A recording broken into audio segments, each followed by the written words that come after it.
spent the last week running from the heat, but the beat's coming alive.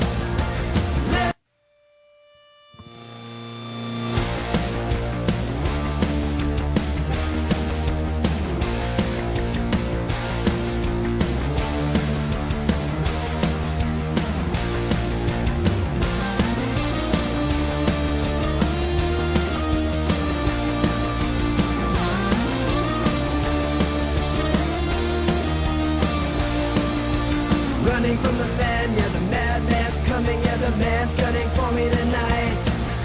I spent the last week running from the heat, but the beat's coming alive.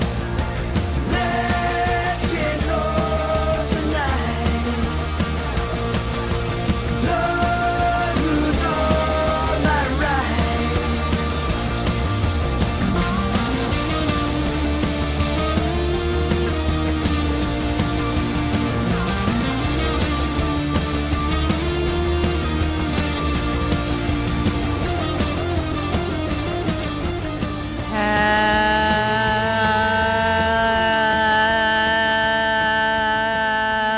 Hello, wackos. I was seeing how long I could hold that before the song went out.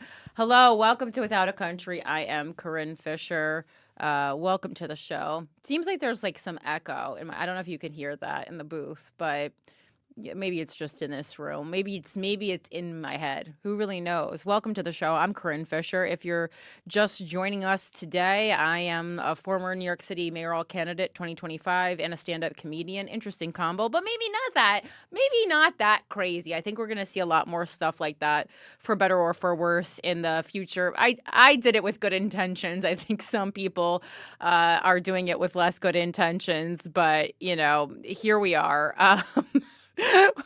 I don't know what to tell everybody. And for all my cuties, my capitalist pigs, and of course, our great dictator, Christopher Fungi, hello. Thank you so much for joining us. The song you just heard is by Free Vices. Hi, Eric from Free Vices. I know you wrote me an email last week. I will get back to you. And I hope I can say this publicly, but if you're in Los Angeles, Free Vices is playing Molly Malone's on May 23rd to release their new record. Again, I really hope I could say that, but I just wanted to say it this week because I was like, if I don't say it this week, I will forget. And I wanted to get, and I know that's a long time in the future, but we all need a little something to look forward to. So mark your calendars, May 23rd. My phone's charging, so I don't know what day of the week that is. But go to Molly Malone's, support live music. The thing about live music, and I think musicians will probably disagree with me on this, and I know you guys are great, but even like bad live music I find to be entertaining, whereas bad stand-up comedy is a horrific experience. Like bad live stand-up can ruin a cocktail. But even if a musician is bad, I don't know. I think it's because I'm not a musician. I find it funny when a musician, not for them, but it's just like it still entertains me on another level. I guess I am a musician because I play the violin, but I don't play live at bars, right? And I mean, realistically, when's the last time I played violin? 12th grade? When have I do worry that I no longer know how to read music, and that was such a cool thing to know how to do. Maybe it'll come back to me, though. I think it will come back to me in my head. Yes. Oh, Patreon. What? For the Patreon, you could play. I can play what? What are you talking about right now? Violin or whatever you just said? That was haunting. Oh, you just came in and said Patreon, and I was like, what are we talking about? Guys, we got AJ in the booth today. Mike Harrington. I'm sure some of you guys will rejoice in the fact that Mike Harrington is in Austin, so he cannot produce the show today. But we've had AJ a lot. Shout out to Mike Harrington. Oh my God! Wow, I literally told AJ, do not interrupt the show unless I ask you your opinion, and now you're doing like hype man style, like I'm some kind of a 1980s rapper. Let's go, Okay, Harrington. I'm gonna turn off your mic in there, but thank you so much for being here. I appreciate you until I don't. Me and Mike often fight during the show, so we can also do that here if you'd like. Anyway, Free Vices. May 23rd, Molly Malone's Los Angeles, if you're interested in supporting people who support this show. And that would be really awesome. All right. So putting all this away, I'm seeing emails that I don't need to see right now that are giving me a headache. Let's get right into the show, guys. Pageant to the People, Tucson, Arizona, on Saturday, February 21st at 6 p.m. at Club Congress. This is the benefit I am hosting to raise money for the Pima County Democratic Party. They need money for those Democrats for the midterms. The midterms going to be crazy this year. If they happen, we'll get into that in a moment because Tulsi Gabbard and Donnie Trump are trying to really go out of their way to make this not happen. But yes, Pageant to the People. It's going to be a night of municipal politics and municipal elected officials entertaining us. We have the mayor of Tucson and 2 Tucson city council members. I did go through this with the director of the Pima Democratic Party, shout out Alex, and we did try to pick elected officials who would be both informative and entertaining, which is what you need when you're doing a benefit. We have some live stand-up comedy, not from me, but from local comedian Matt Zemak. Sorry, I got to figure out how to pronounce his last name. It's either Zemak or Zymak. Zemak, I would say. But I watched his stand-up online, and it's so funny. Handpicked by me. I'm really excited about this. I just think it's going to be a really cool, interesting, unique show, unlike anything else that you've been to. A little bit, a civic engagement, and a little bit entertainment, and all for a good cause. Tickets are on sale now, and 100% of this is going to the Pima County Democratic Party. I'm literally doing this for a stipend. On that note, though, they told me that I could sell merch, and I was kind of like, well, I'm not like, what kind of merch like would I sell at a political event? Like, I'm not fundraising for my own campaign at this time. And, I didn't think I would have any Without a Country merch. I will have a couple pieces, though, of Without a Country merch. Thanks to people who placed orders and then canceled them very late when they were already in the process of doing that.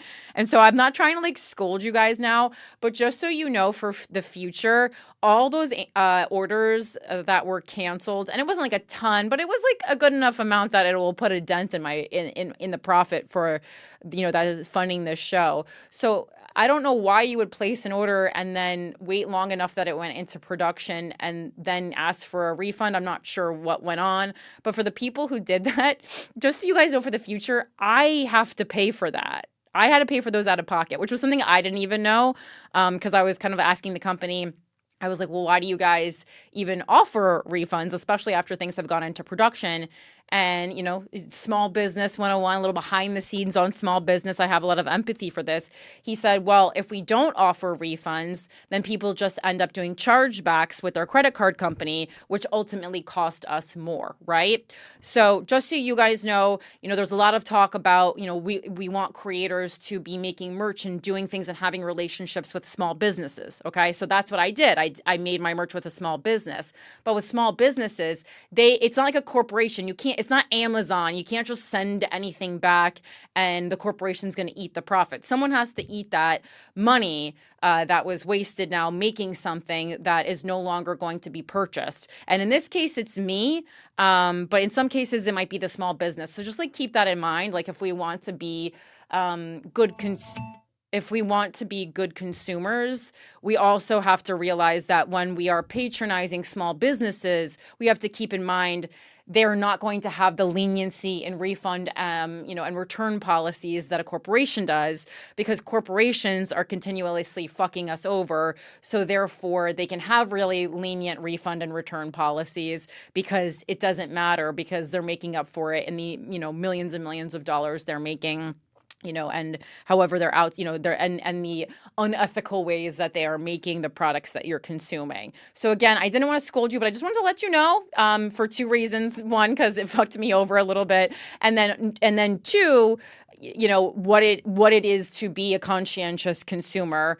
And anyway, so long story short, I'm going to have the pieces of merch that were ordered. There's nothing wrong with them. They're perfect. They're beautiful pieces of merch. It's just people, I guess, decided that they weren't coming fast enough for them. Again, we are trained for an Amazon world where things arrive at our door. Of the state. What are you doing? Are you going crazy back there? Are you okay? All right. I thought like a slight enemy of the state. The listeners are not the enemy of the state, AJ.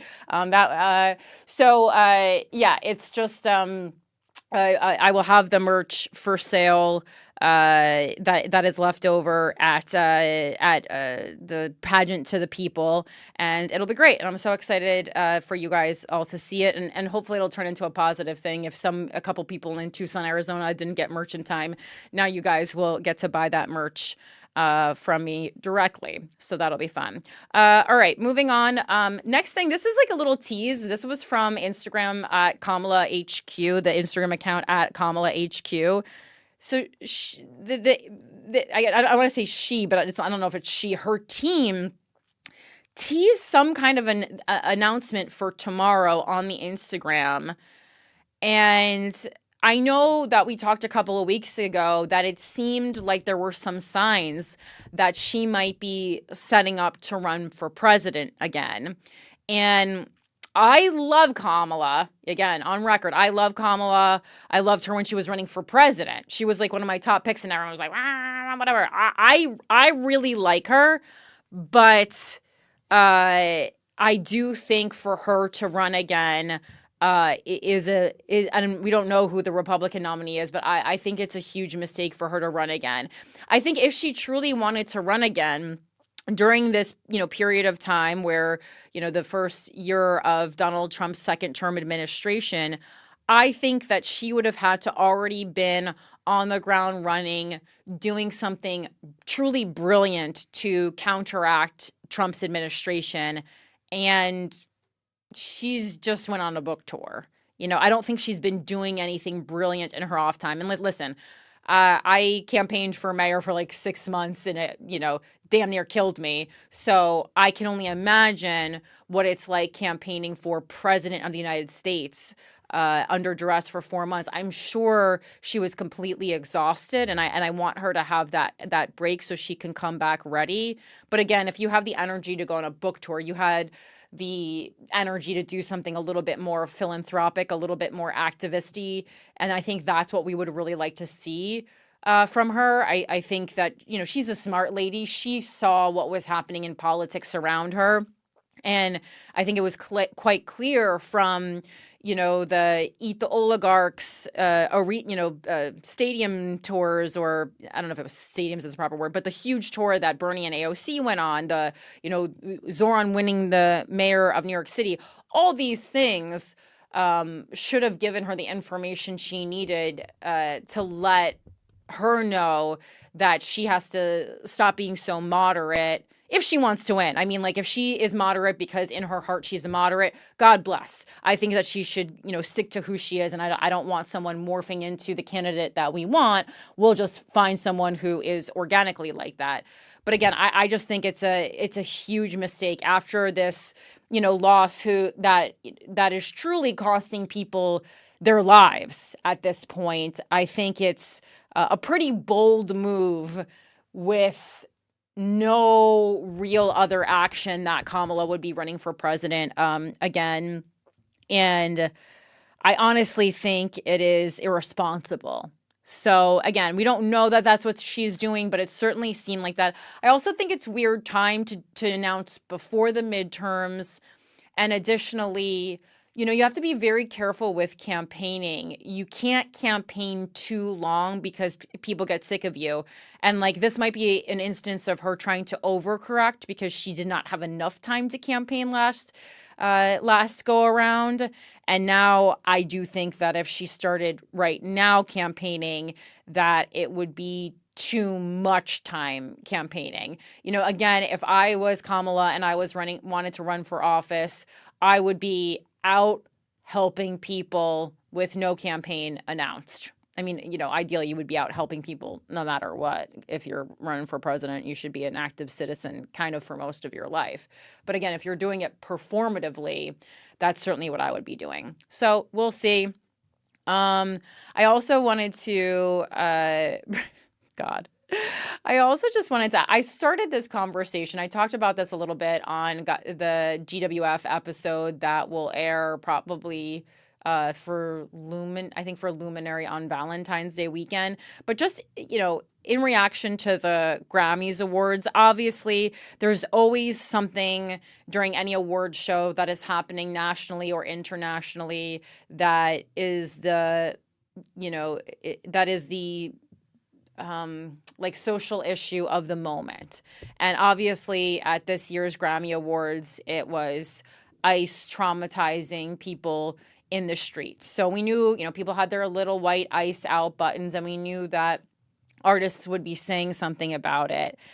And I gotta say, the entire time I was watching, every time someone said something, besides Bad Bunny, because I think it makes more sense for him to speak kind of just from the heart, all these other people who got up and just said absolutely nothing on the red carpet or on, when they were accepting their award. Like, if these were like regular everyday people, I would be like, all right, great. It's just great that they said anything. But like, we are watching these singers and songwriters accept awards for being some of the most creative, interesting minds that exists. That's what the Grammys is, or it's what it's supposed to be. We're literally awarding people for being songwriters that change the way we think and that are better than any other songwriter that came out this year. And people are going up to that podium and saying truly bumper stickers, saying things like "ice out" or no one can be, an immigrant on stolen land or whatever they were saying. Like, just the sentences that were coming out of their mouth were so hack. And to me, a real fucking slap in the face to everyone. Because it's not a surprise. It might be a surprise that you won, but why is there playback? There was just playback of what I said. Okay, anyway, we're having some technical difficulties. But these people can't.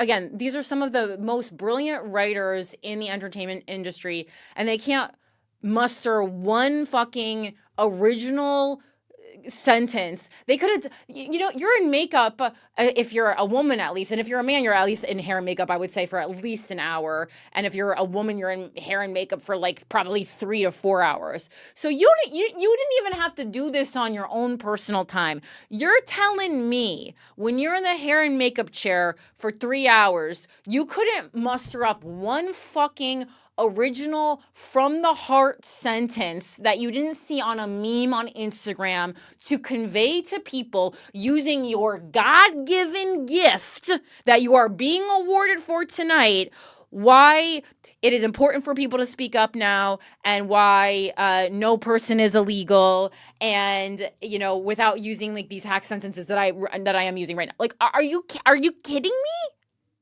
Yeah, I can hear you now. What? Okay.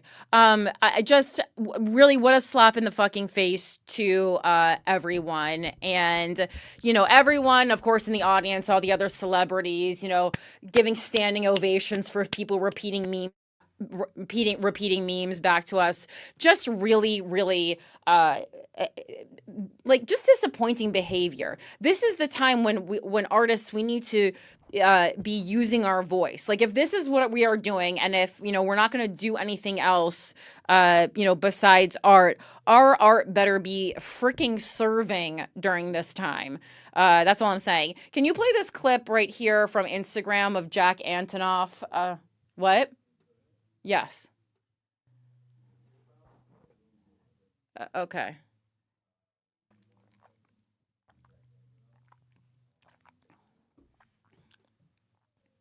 Yeah, it's under the paragraph where I wrote, "Why are these people fucking famous?" in the top, right ahead of, like, right on top of "Enemy of the State" in the doc.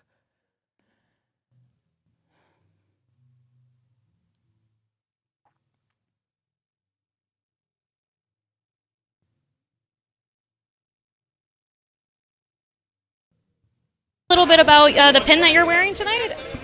I mean, Why is that important? this is terrible. You know, I mean, it's time to. It's just for every reason you could imagine, I would think. But yeah, I'm a bit speechless trying to even talk about it. Yeah. Absolutely. It's like hard to talk about anything else at this point. I get it. But But we can do both and find a way to. I don't know. It's just a really good time for people to come together and figure out how to move through this, because it's only going to be small communities that can really help. What? Close. Stop that. Thank you. What? So truly, what in the actual fuck was that? So Jack Antonoff, if you're not watching, if you're listening, on the red carpet for the Grammys, had an ice out pin on his jacket. Someone on the red carpet, one of the interviewers, asked him about it. Great. Obviously, you're wearing the button. You're gonna get asked about it unless you just like put it on so you look like a good person, which is seemingly what he did. So that was Jack. And don't tell me Jack isn't good with words. This is the mastermind, writer, producer, behind some of Taylor Swift's greatest albums. Not to mention, Lana Del Rey. All these great people whose words we love, whose words move us, And I know he's not writing all the songs. Some of them he's writing, some of them he's produced. Are you kidding me right now? It's infuriating. And maybe you're not as mad as I am, like if you are not in the entertainment business. But when you really think about it, like, we talk about like, oh, we want artists to speak up. Yeah, not only should artists be speaking up, we should be finding ways within the constraints of our craft to speak up. And like, so as a stand-up comedian, we're writing jokes, we're crafting jokes that are highlighting what's going on with humor. You're making videos, bullying the bad guys by creating videos, making fun of them. Those are the ways that you would create your voice. And so someone like a Billie Eilish or a Jack Antonoff or a Phineas, like you should be able to have, one poetic sentence locked and loaded to share and to change people's perspective. To get up there and both of these artists were like, I don't really know. I don't expect them to come up there with a fucking policy plan of what to do. I understand they're not politicians. I don't expect them to be like, this is the policies, this is what we're doing. But for the amount of money, the amount of attention you have on you,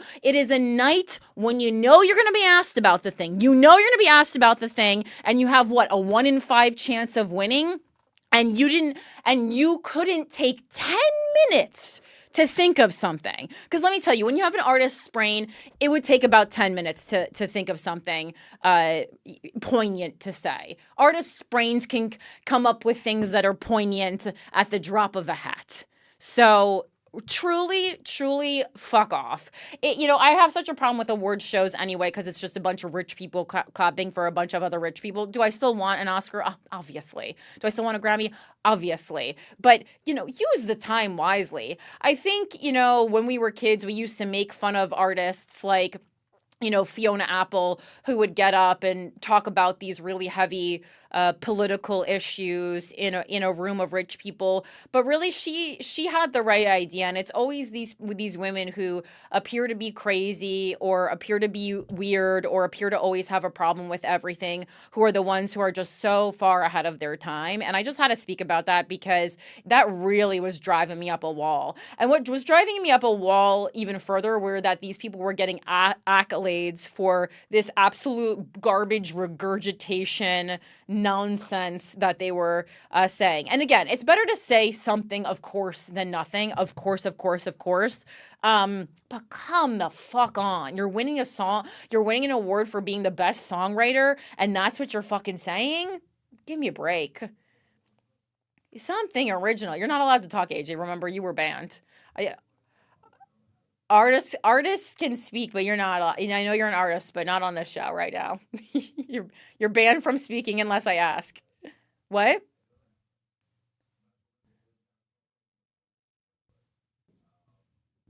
Okay, it's fine.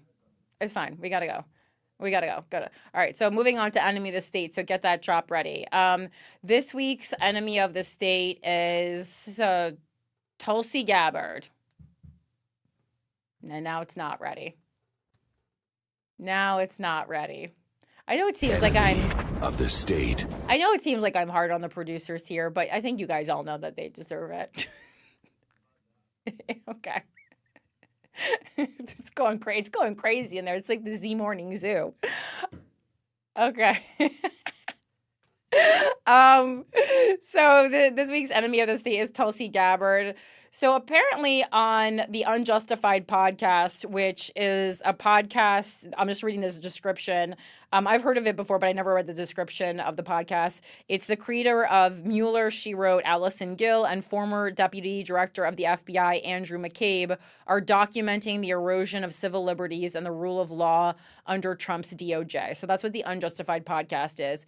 And so on this week's episode, they basically broke down how Tulsi Gabbard and Donald Trump are trying to stop the midterms from happening. And there are some articles to complement this, the things that you've seen about them kind of, taking all these voter rolls. And you're like, okay, well, we know they're not doing something great with it. They're not writing everyone on the voter rolls a thank you for voting. So what the hell are they doing with it? And this gives us a little bit more insight to what they're doing. And listen, we know that Donald Trump is nervous as hell about the midterms and that he wasn't going to just lose the midterms without a fight. And so here is the fight, and we got to be ready for it. So back in 2020, when Donald Trump was having a nervous breakdown about losing to Joe Biden, he was telling all the people on his team, like Radcliffe and stuff, he was like, yo, let's get the military to seize voting machines. And, to say like this, because there was obviously election fraud. And thank God there were some people with consciences or brains on his team at that point. And he was like, and his team was like, well, Donald, you can't have the military seize voting machines unless there are signs of widespread voter interference. And there weren't. So we can't do that. That's not legal. And so he just obviously kept that in the back of his brain. And now Tulsi Gabbard went back and she got the 2020 the voter rolls from Georgia, which she's not even legally allowed to do. But as we've talked about for the past few weeks, the law, the Constitution, that's all gone out the window for now.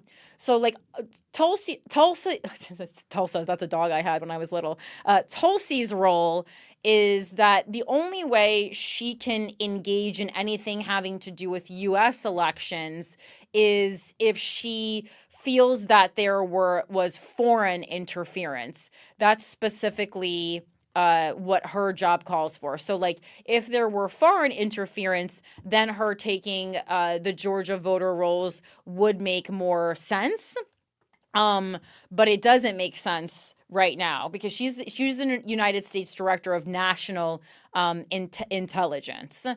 And so on Unjustified, they kind of theorized that what Donald Trump is trying to do is he is going to try and make a claim that there was international interference with the 2020 election.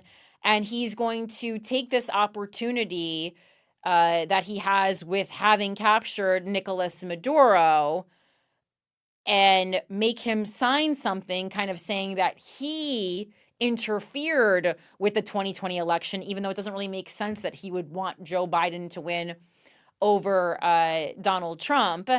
And then, after they cajole him into signing that, the U.S., is going to give him some free pass. He can go live life, enjoy life.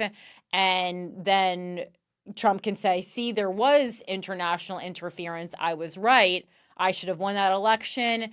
And we can't let the midterms go on as they should have because obviously we don't have free and fair elections. And then the argument is that the U.S. would, stop having free and fair elections at all. So again, that's just one more, the lack of free and fair elections is just one more step towards this step or many steps of authoritarianism that we are headed to right now. There's so many signs. If you think the Dems, the lefties are being over dramatic, you're really not paying attention because with the law going out the window, with the Constitution going out the window, with states being asked to hand over their voter rolls, people getting gunned out in the streets, people being arrested without being read their Miranda rights, just a laundry list of things that shouldn't be happening that are. So again, all steps towards authoritarianism. At theweek.com from 5 days ago, they did, today's big question, why is Tulsi Gabbard trying to relitigate the 2020 election now? And they get into a lot of things that we just talked about here, but just to give a little bit more of an additional source other than a podcast, I wanted to go into this. All right. Sorry. Loading. Oh, boy. And it said, this is by Joel Mathis from The Week US. Trump has never conceded his loss that year. Oh, God, why is nothing loading? When FBI agents raided election offices in Georgia on Wednesday looking for evidence of fraud in the 2020 presidential election, there was a surprising figure in the ranks, Director of National Intelligence, Tulsi Gabbard. Her role in relitigating the campaign that President Donald Trump lost but never conceded is drawing scrutiny. It is unprecedented for an intelligence chief to join an FBI raid, said NBC News. Her job is to track threats from foreign adversaries. Again, just reiterating what I said, it is not her job. Her job is when foreign adversaries are interfering or threatening to interfere. That is her job. And federal law prohibits Gabbard from taking part in domestic law enforcement. The White House disagrees, which is hilarious because it's you can't, the law is not an opinion. I mean, I guess if we're talking about it, the law, as if you're a Supreme Court judge, yes, it is your job to interpret the law based on your opinion, but it's more so based on your understanding of the law rather than your opinion.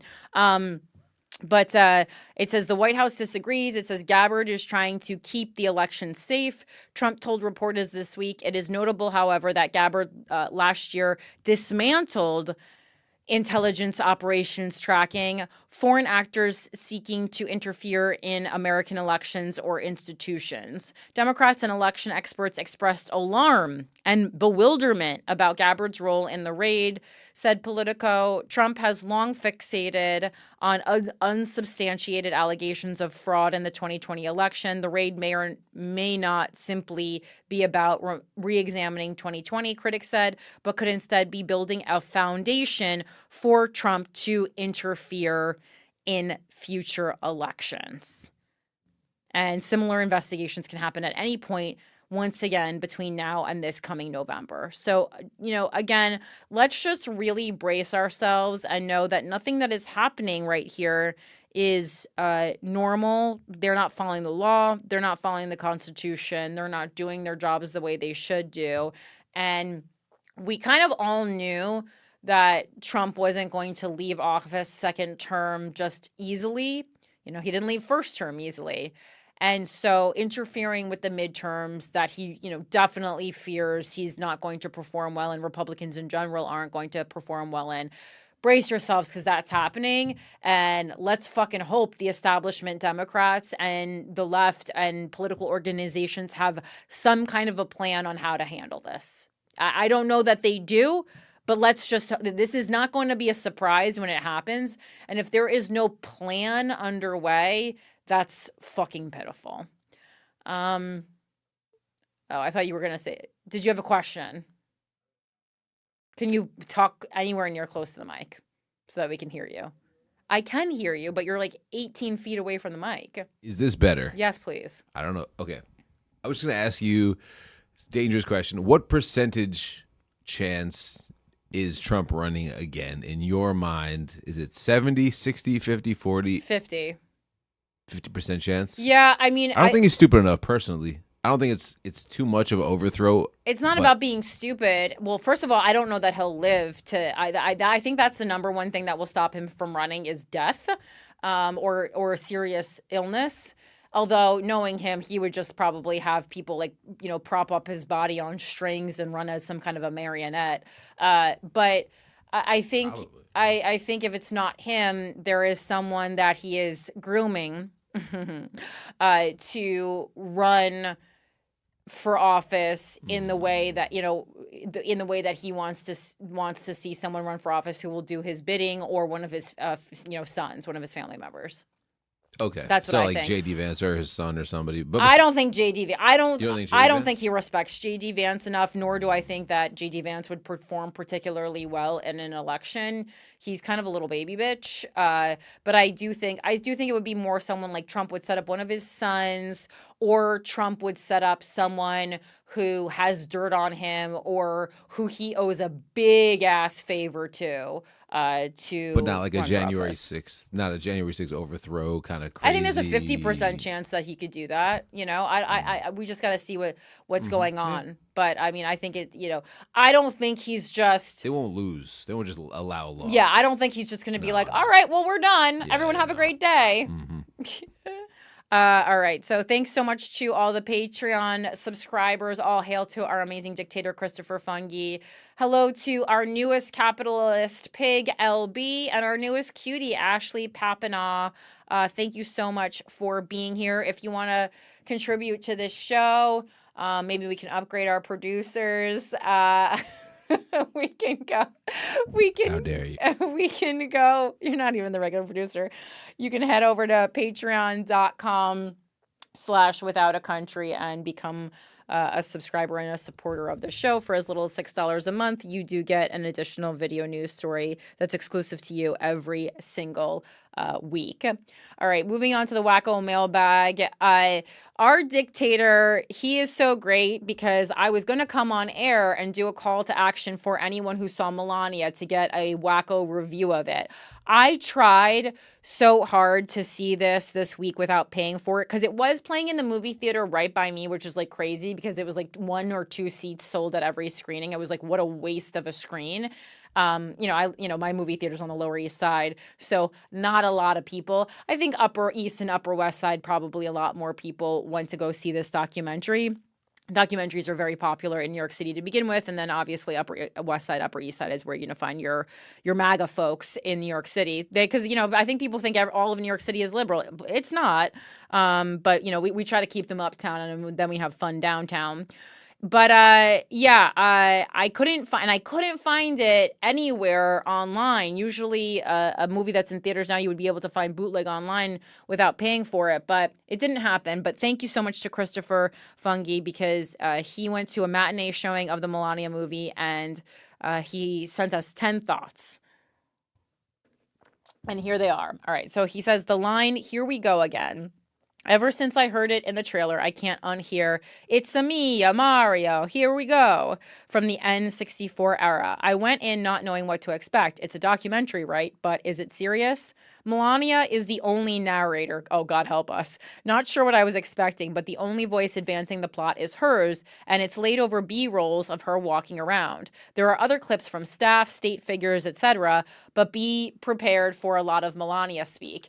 And which is crazy for an administration that's so fucking anti-immigrant, because, I mean, if we want to talk about, people saying, "Welcome to America, speak English," Melania hasn't grasped it yet, which would not be a problem if this administration wasn't gunning down people in the streets for just kind of looking like they might be an immigrant.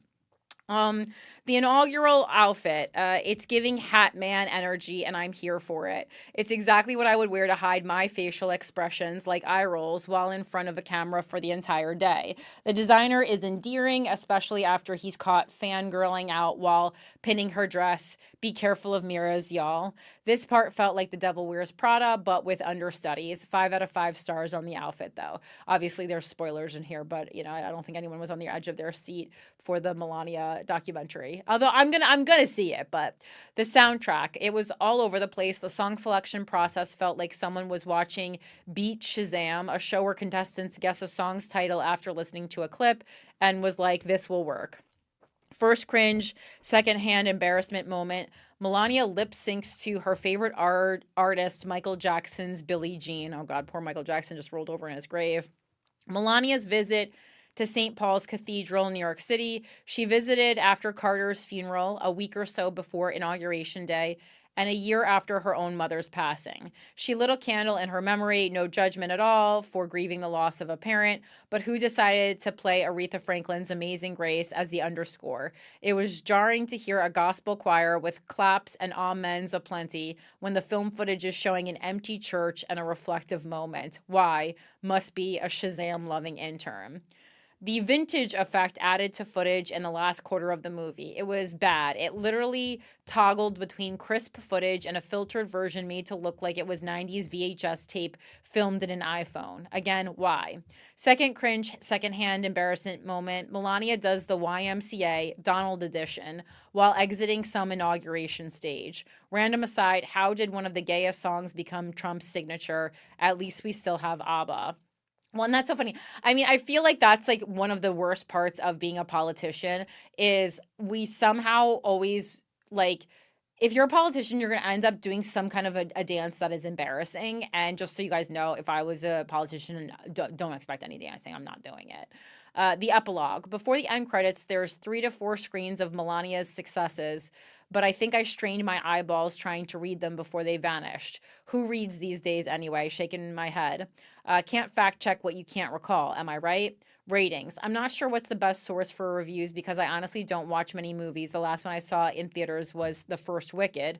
After a quick search, I see it has a low Rotten Tomatoes critic rating, but high popcorn audience rating on Rotten Tomatoes. I think that says more about our current political climate than the cinematography itself. And I think that's a problem with Rotten Tomatoes. A lot of times it does become like political messaging. The votes are like become political or social or like virtue signaling and aren't actually people who are just rating the movie for what it is. Because I'm willing, like when I see Melania, like I'm going to rate it on like bullshit, obviously, but I'm also going to rate it on like, is it a good documentary or not? You know?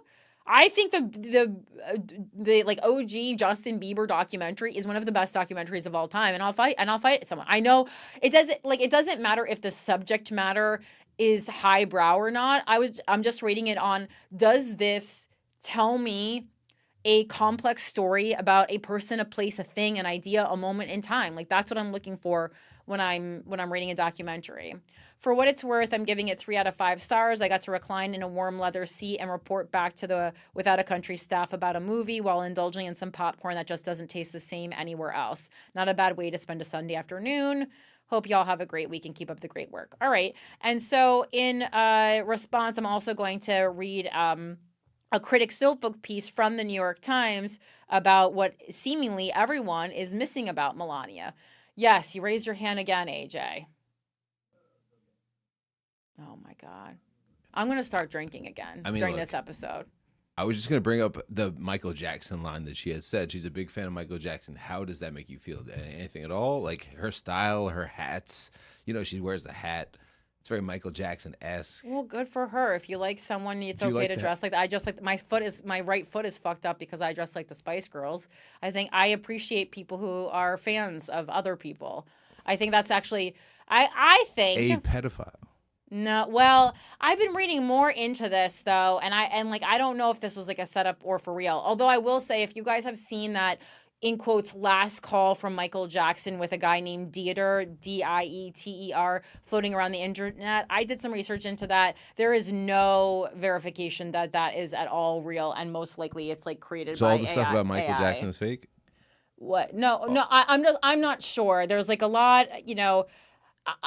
I to me, it makes sense that he would have some pedophilic urges with the way he grew up, with being thrust into the limelight so early, with his relationship with his father. Like, these things all make sense to me. He never really got the chance to grow up. So, you know, whether and there's some pretty damning evidence in like some of the Neverland documentaries I saw.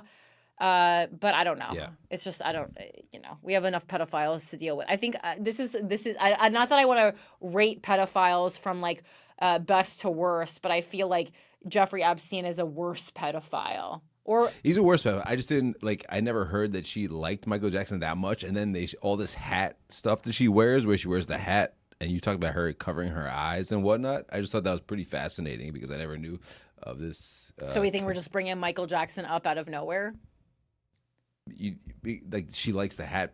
No, but I was just saying, like, oh, you're saying like there's all of a sudden been in like a resurgence in talk about Michael Jackson because of Melania. No, she wears this hat all the time, which is kind of questionable. You're like, why does she wear this hat? It's very nobody likes the hat. Well, I mean, you know, my guess is more so that she's wearing the hat to cover her facial expressions, and then the PR team was like, we need a reason for why you wear this hat all the time, and then she was like, I love Michael Jackson.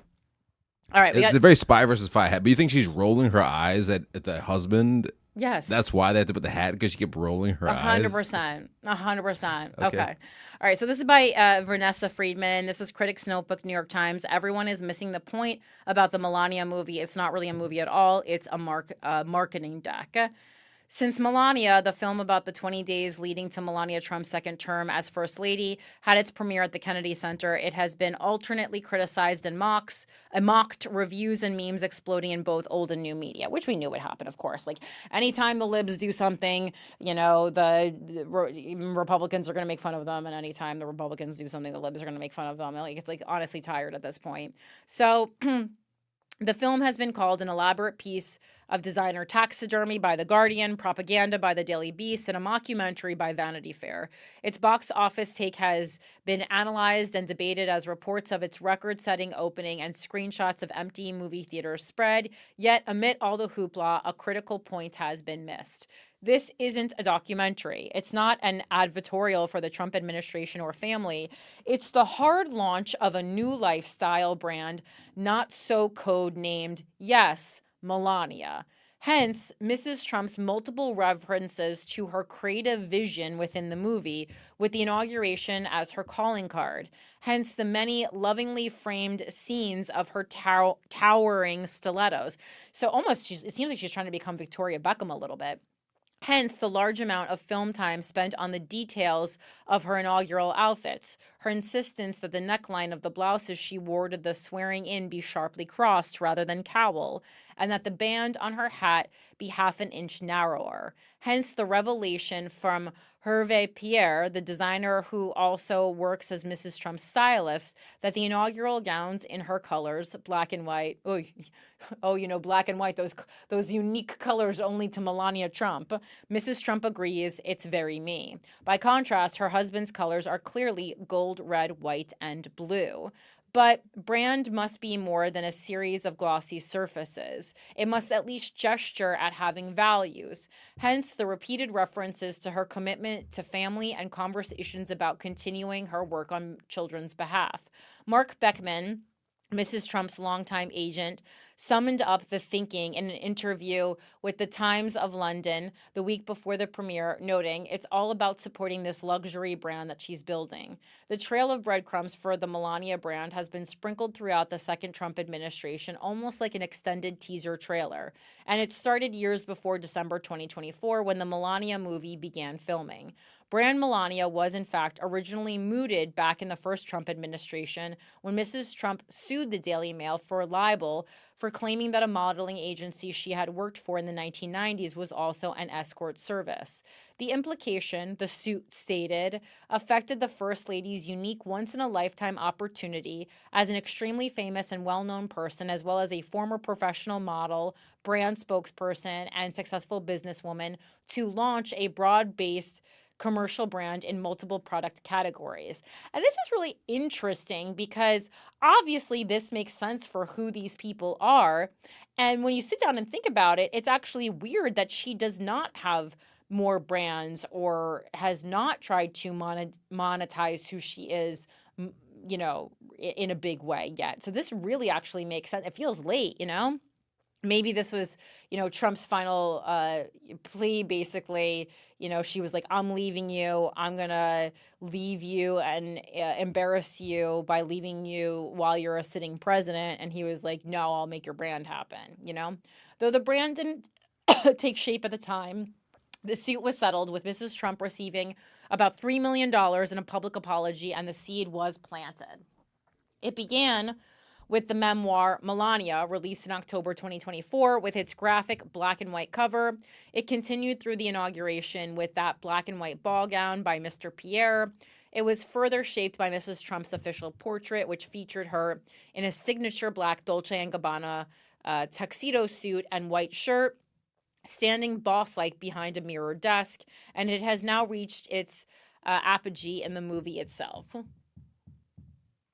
Melania's vision is very symmetrical, right angles, black and white, Mrs. Beckman told the Times of London. Case in point, the film's posters with blocky black letters spelling Melania against a white background, and the First Lady herself captured by the fashion photographer Ellen von Unworth, either seated in a geometric chair on one side in a black pantsuit, a white shirt, and black stilettos, or face on in a black turtleneck, hair cascading.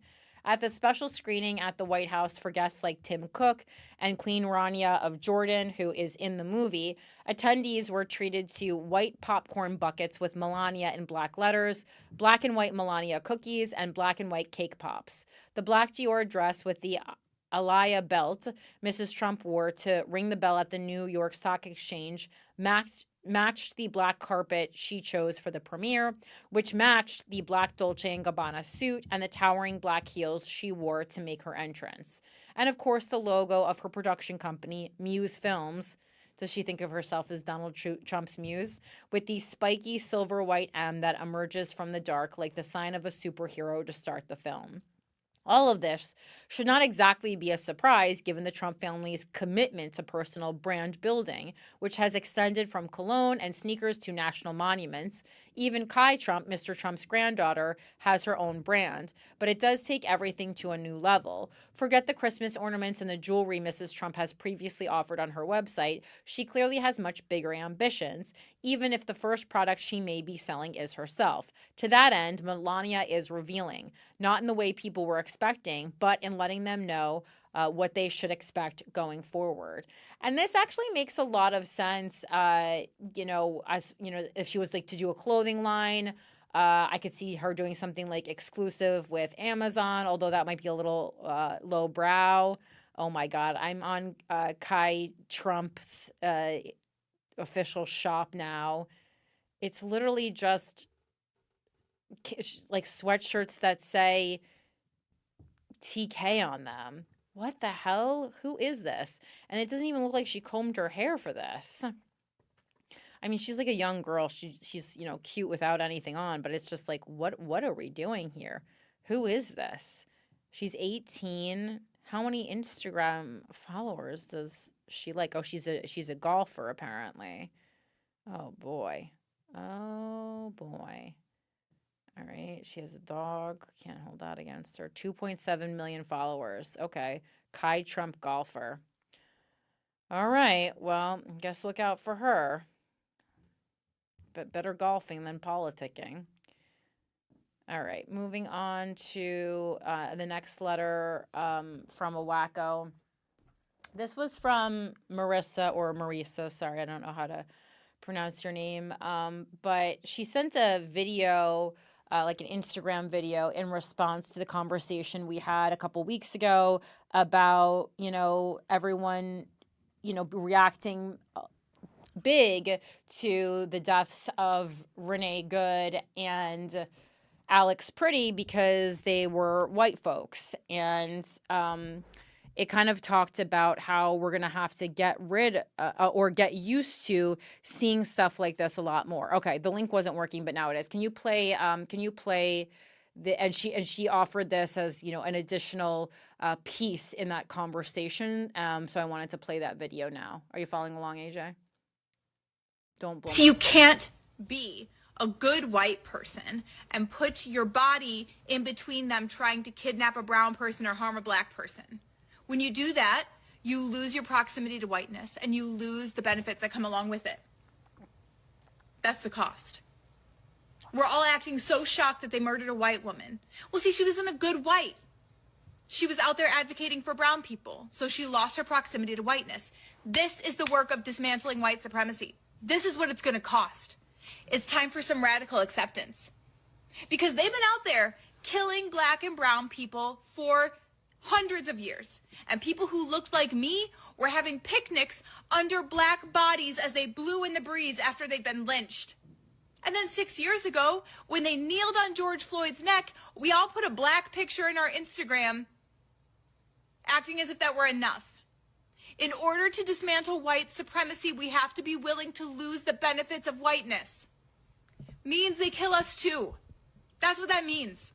And it's time for some radical acceptance about that, guys. That's what it's going to take to dismantle white supremacy, is losing the benefits of the system. So we can't be so shocked as white people continue to die. Because we weren't this shocked when black and brown people were dying. Because we expected it.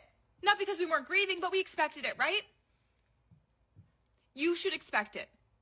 We have to lose the benefits of the system. So I think that she's making a lot of great points in it. We talked a little bit about not being a good white person, more so like not being a good woman with Renee Good. We talked about, and I don't know if I talked about it on here or GWF, but I kind of pointed out that Renee Good was clear. I mean, she was there with her wife, but she was also kind of clearly a lesbian.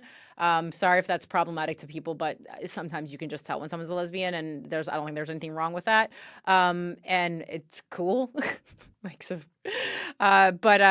She and I think the officers or the ICE agents, knew that, and I think there is something that angers men like that about women enjoying a life and having family and really being self-sufficient without any men. I mean, I'm not saying obviously they interact with men in their life, but having a whole family unit, happiness, satisfaction, and purpose without a man. And so I think that is kind of, also part of what added to the venom that the ICE agent had against Renee Good. And yes, obviously with dismantling white supremacy, we are going to see the death of more white people. I mean, hopefully we see we don't want to see the death of anyone, but yes, you will see the deaths of anyone who are fighting back. But I think it was what was also surprising was it was surprising that they were white, not just because they were white, but because they were U.S. citizens, clearly. Not that you can't be a U.S. citizen if you're not white, or that all white people are U.S. citizens. But I think that was also the additional layer that many people were struggling with. The real dark realization that, oh no, they're not even trying, they're not following the law, and they're not even trying to follow the law, and they will just absolutely gun down anyone who is in their way. And so that's kind of why when I was, telling you guys all, go out and protest, making it very clear that if a protest gets violent, just know, because I think that you deserve to know if you are putting yourself in a space that your life could be at risk. I think you deserve to know that. And sure, that's a luxury too. Everyone, many people would argue that just being a black person, especially a black man existing, that any moment you are outside of your home, and sometimes even in your home, you are at risk of getting killed for being who you are. But that's just another thing that I want to talk about. So yeah, I think that was a good addition, and certainly no, I don't think we will be surprised if this continues, and we do have to keep fighting this. And it's this is beyond white supremacy. This is also, in addition to white supremacy, it's just full authoritarianism. And so you can be the whitest person, but if you are going to be against this administration, that's also not going to fly too. So it's twofold. You have to be the kind of white person that is useful to this administration, aka going along with them, and you need to not not present yourself as greater than the king, which is Donald Trump. Next wacko mailbag is from Carrie. This is just brief, but we talked about the reality TV show Traitors recently, and I used it as a comparison or as a representation of the downfall of being overly woke, and using identity politics instead of using facts.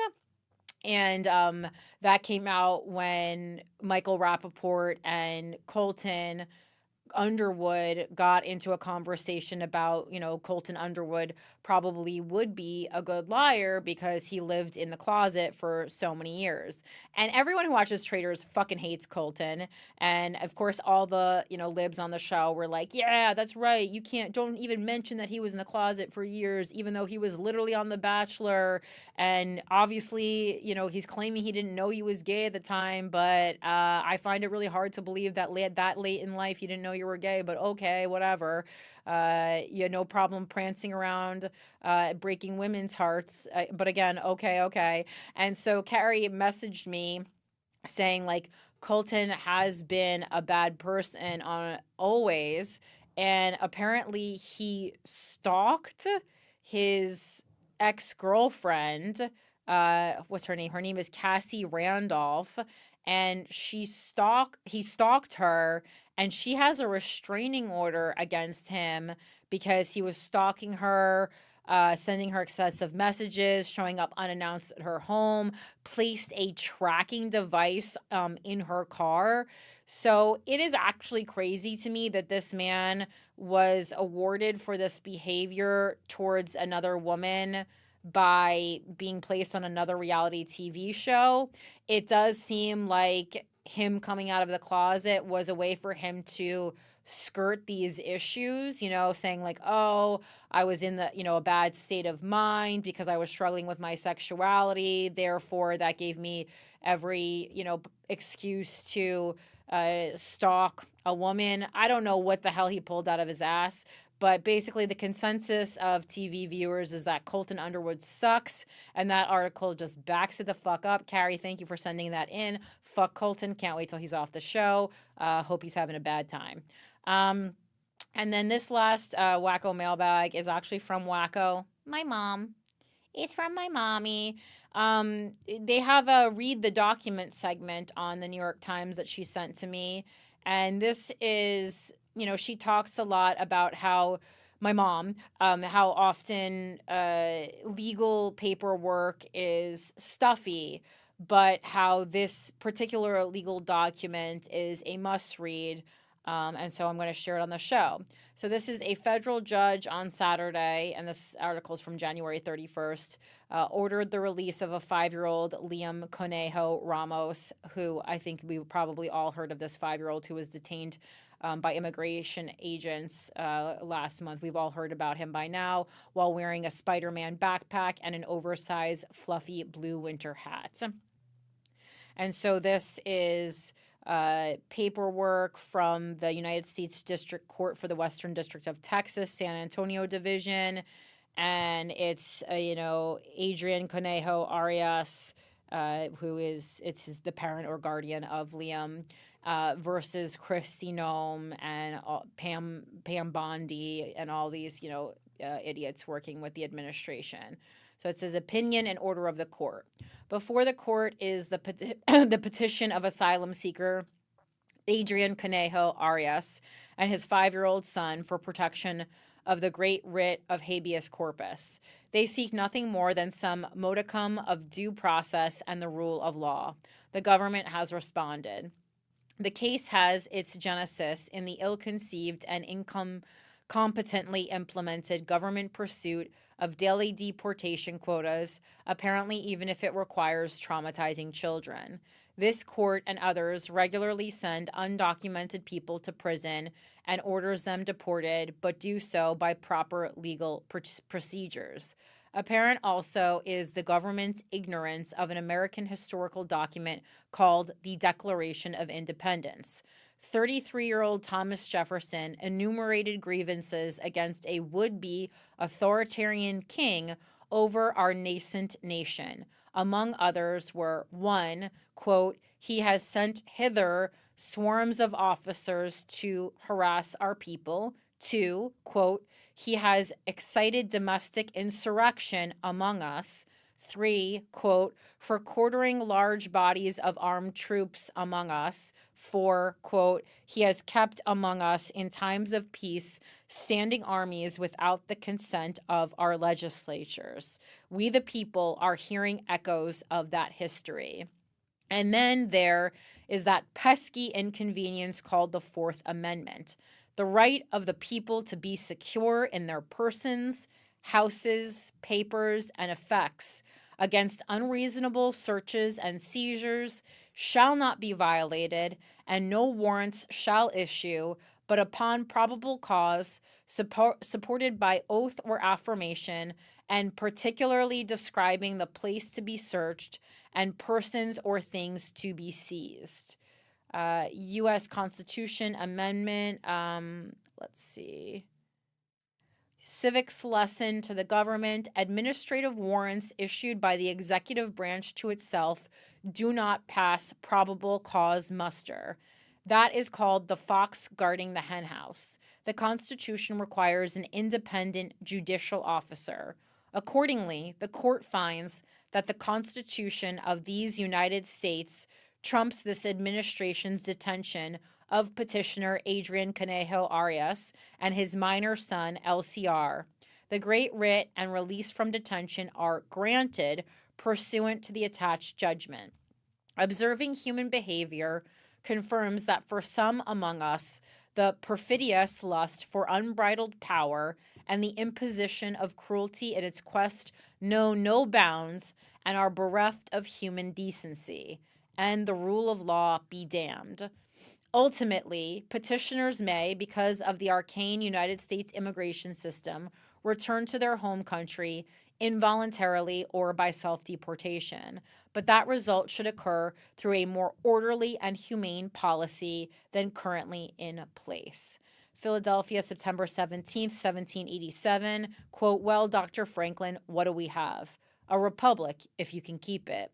With a judicial finger in the constitutional dike, it is so ordered. Signed this 31st day of January, 2026, by Fred Beery, United States District Judge. So, like, that's what I'm talking about, right? Like, going back to the Grammys discussion we had at the top of the show.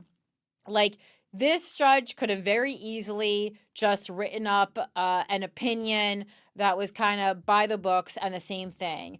But he understands how pressing these times are, and he understands the amount of power that he wields. And he was like, I'm going to take this opportunity that I have to not just make a ruling, not just present my opinion, but to really go back in history and to remind people that history repeats itself, and to remind people that this is a predicament we have been in before, and to remind people that, you know, the law does, you know, part of why the law exists is because apparently without it, we are incapable of human decency. You know, why were laws made? Well, one, yes, to keep law and order.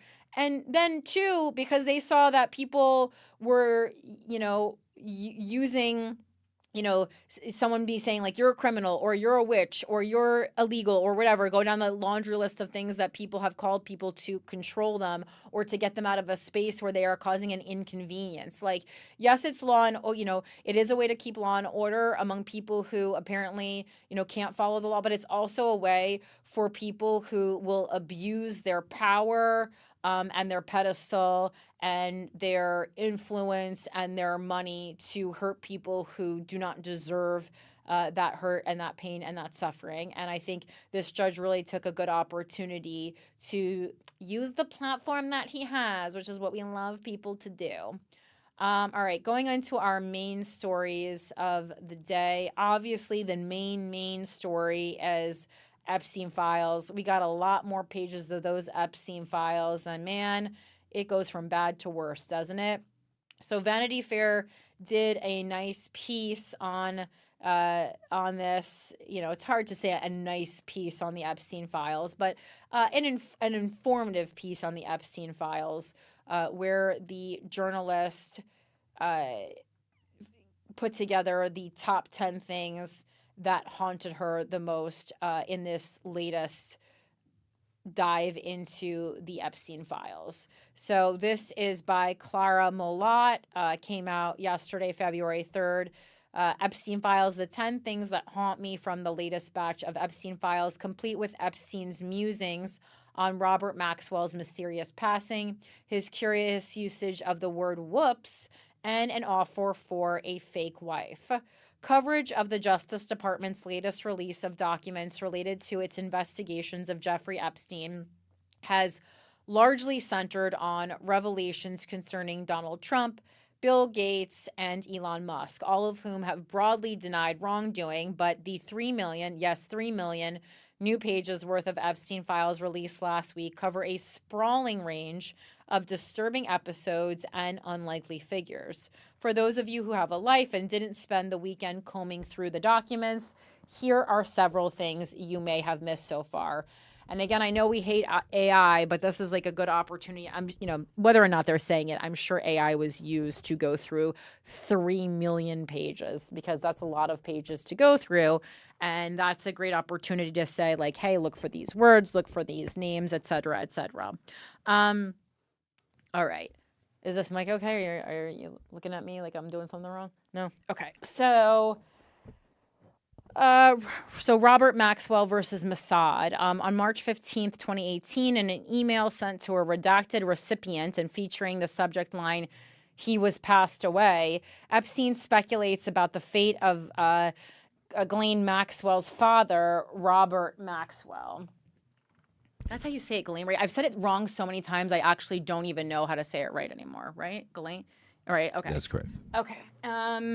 Robert Maxwell, alleging that Maxwell threatened Israel's intelligence agency Mossad after allegedly working as an informal agent spying on the UK, the US, and the Soviet Union. Maxwell's body was found floating off the Canary Islands in 1991.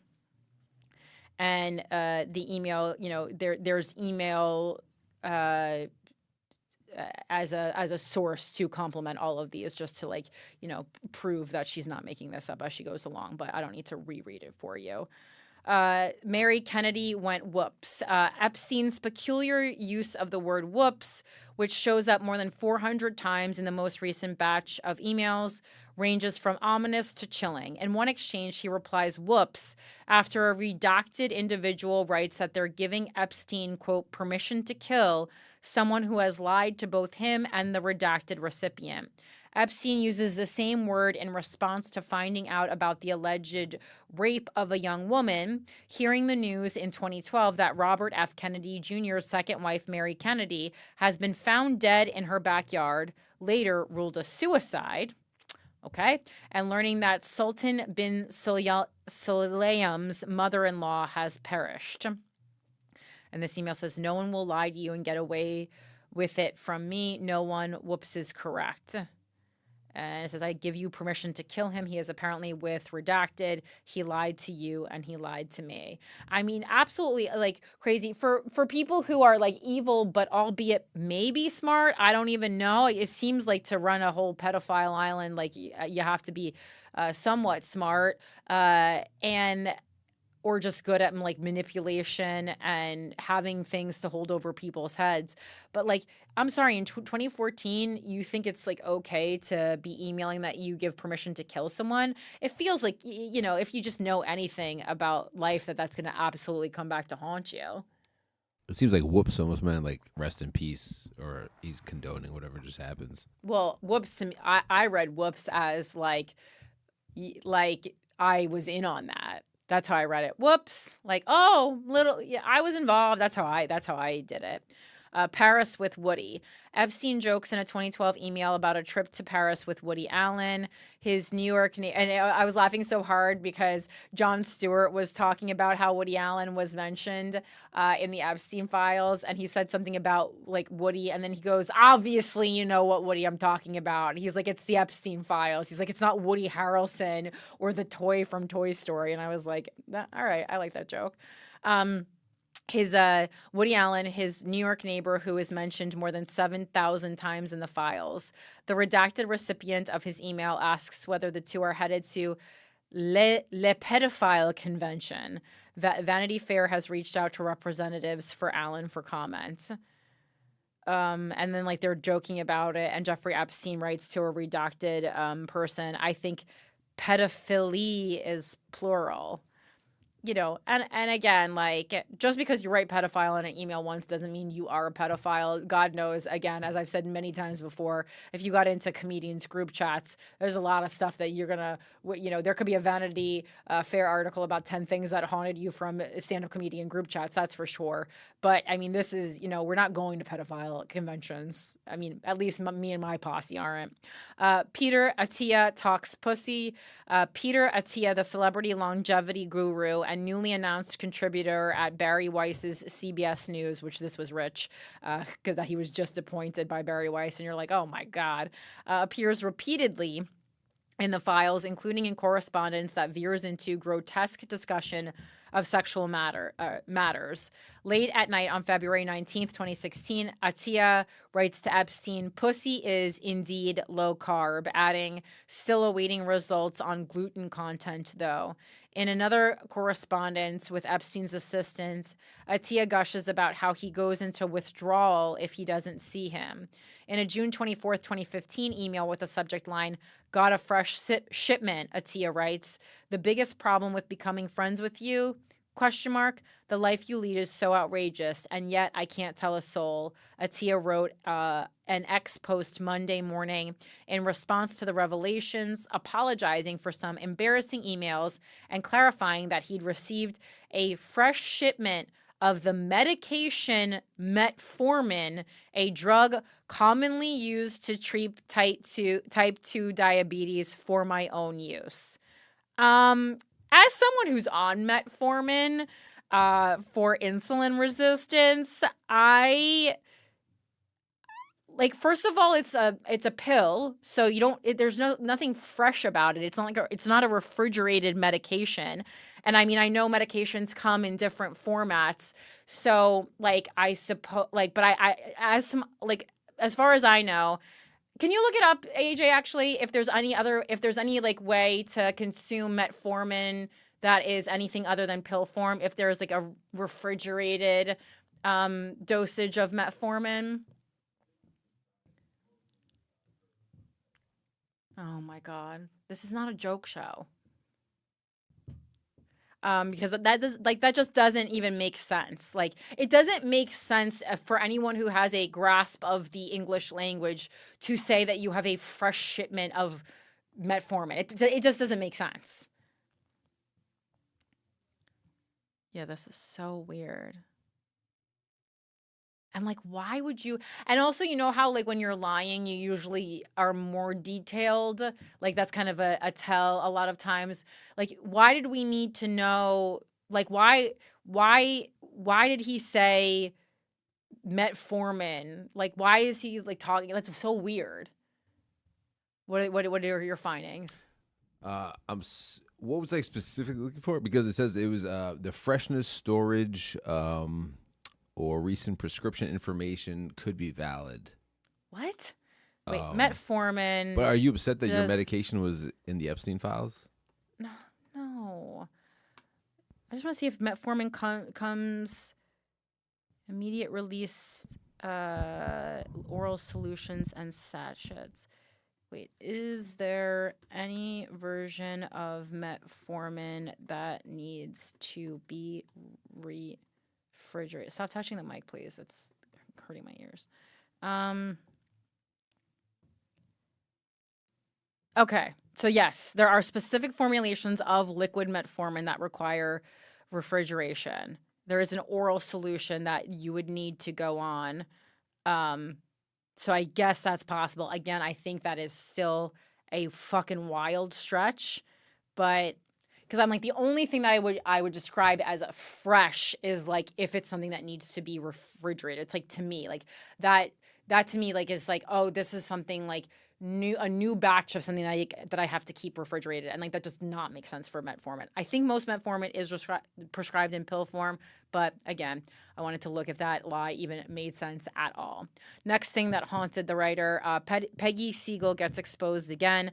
Peggy Siegel has already faced backlash for her ties to Epstein, but some of her emails included in this latest document batch are so surreal that they merit mention anyway. A 2009 correspondence about a trip to Kenya includes an offer to bring a little baby back for you or two, boys or girls.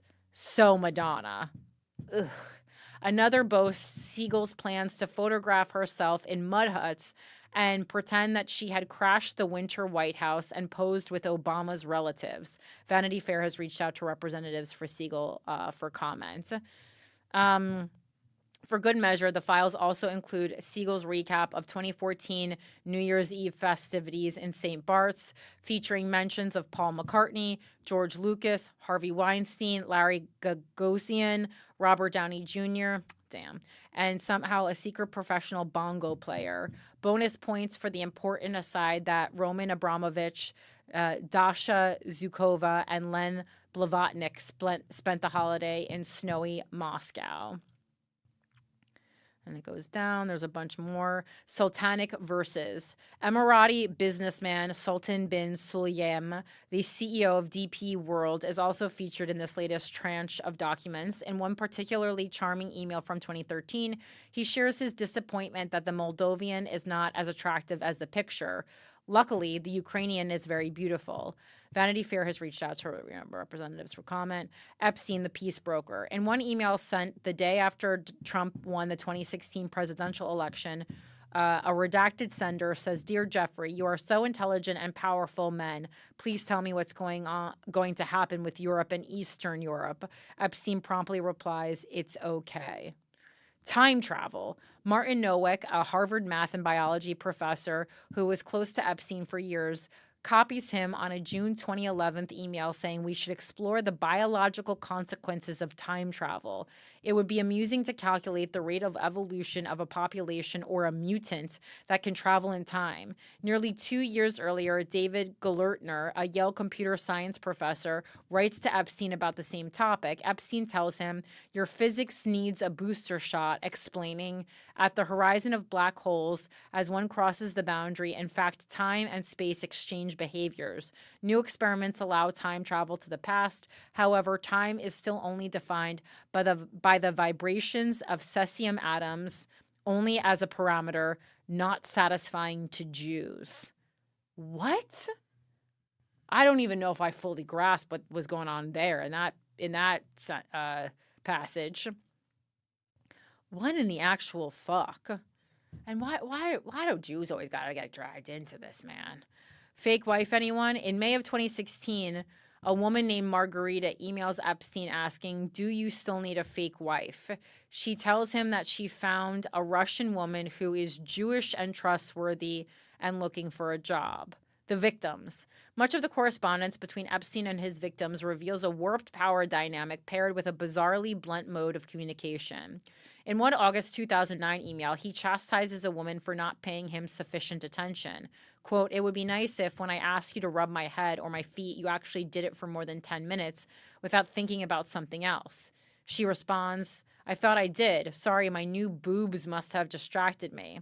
In another exchange, he writes, "Where are you? Are you okay? I loved the torture video." In another exchange, Epstein advises a woman seeking guidance to take antibiotics because she has had many dicks in just a few weeks. In an email from 2015, a woman writes, "I'm sorry, I was a little bit lost when you asked me about sex and what I want to try with you. As you know, I am a virgin, so I know nothing about sexual life and cannot answer you. What I know, I want to try sex because maybe I will feel more confidence. Sometimes I think I am too shy for modeling. You are attractive for me, and that's why I told you, why not?" Epstein's response is blunt. "Take a selfie of your pussy and send." All right. Well, being blunt like that, I really, that unfortunately that is not unique to Jeffrey Epstein. I would say that's, lot of men can be like that when they're just trying to get to what they want. But obviously, it seems like the person he's talking to is very young. And also in a lot of these things, like the English is broken. So you're like, oh, he's preying on people who are like new to the country or English isn't their first language, like people who have a lot of variables that make them, obviously someone who wants to get into modeling, that make them, prime pieces of prey. All right, so Epstein Files. And then just so, I was kind of going around the internet and almost no one is talking about this guy, and there's almost no information or news articles on him, which I do think is weird. But the person who is behind having like hidden the Epstein files for so long, or and delayed them from coming out and broken the law, for having them not come out, is this guy who is the director of the Office of Information Policy, and his name is Sean Glendening. And I think it's important that we know the name of the person who has been keeping these files from us. And I think it's also important that we know that this guy who has been in charge of hiding the Epstein files, keeping them from being released, redacting the things that are being redacted, he was only hired on November 3rd, 2025. Prior to his appointment as director of the Office of Information Policy, Sean served as chief counsel to Congressman Mike Lawler, representing the Lower Hudson Valley in New York's 17th Congressional District. Sean is also a judge advocate in the U.S. Army Reserve JAG Corps. His military service includes a deployment to Iraq with the Army's Airborne Corps and an assignment to the legal staff at the United States Military Academy at West Point. In the private sector, Sean was the general counsel for an AI-driven technology company in the energy industry. He previously practiced as an associate at a boutique New York law firm and as an Excelsior Fellow with the New York State Governor's Office. Sean graduated magna cum laude from Albany Law School, where he was a member of the Albany Government Law Review and earned his BA from Lehigh University. So just no one's talking about this guy at all. And then I was like, all right, let me see if there's like any articles that I can get some more information on this guy. And there's just nothing, which for someone that high in government, like not even his name coming up in like mentioned just as an aside. When you put his name into news, like pretty much nothing comes up. Like, I'm talking about, like, not one article. Like, there's two. So, like, his page on the Department of Justice, the .gov site comes up. And then there's two articles from earlier last year that talk about his staff position with Congressman Mike Lawler. And that's it. Like, I asked ChatGPT if it thought it was weird, or if there was anything else it could find, or if it was weird that it wasn't mentioned in any articles, and it assured me that it was normal. But like at this point, do I even trust that the AI? It assured me it was normal for someone, and they said like there's so many people working for the government in these types of positions that aren't front facing that just wouldn't be mentioned in articles. But like if you get this high up, I just find it weird. Like almost like a regular private citizen, when you Google them, has more than this. They come up in something like an article, a quote, or their kid wins a soccer game and their quote, like something comes up on almost all of us.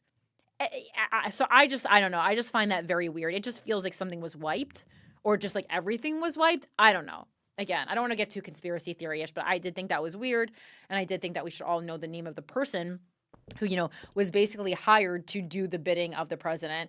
Obviously, this person was newly hired in November. Their job is hide the Epstein, delay the Epstein files, redact, hide. Who else who knows what they're doing? And then I was like, oh, let's see what Fox is saying about the Epstein files. Are they finally going to write an article being like, yo, Trump actually might be a pretty bad guy. Seems like he's, really pretty close with Jeffrey Epstein. And maybe this is why he said he would release the Epstein files, but he didn't. But of course, they are too busy talking about the Clintons. They couldn't possibly mention anything about Donald Trump's relationship to the Epstein files. And so the article that they decided to publish today was Democrats say Clinton's agreement to testify undercuts subpoena push, won't bring new Epstein answers. Bill and Hillary Clinton initially skipped January depositions, prompting bipartisan contempt resolution effort. And so, you know, we previously reported on this show that they weren't going to testify regarding the Epstein files. And then I think when this new batch came out, they were like, actually, I think it looks extra bad if we don't. So I guess that we have to, you know. Obviously, Billy Boy mentioned in the files. You know, no one's surprised there.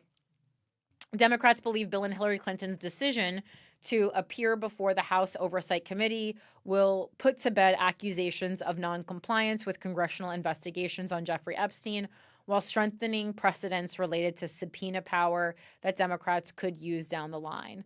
At the same time, lawmakers cast doubt that their testimony would provide answers that Republicans are looking for. I think House Republicans want this to be performative and a public show, Representative Pete Aguilar, Democrat California, the number 3 Democrat in the chamber, said.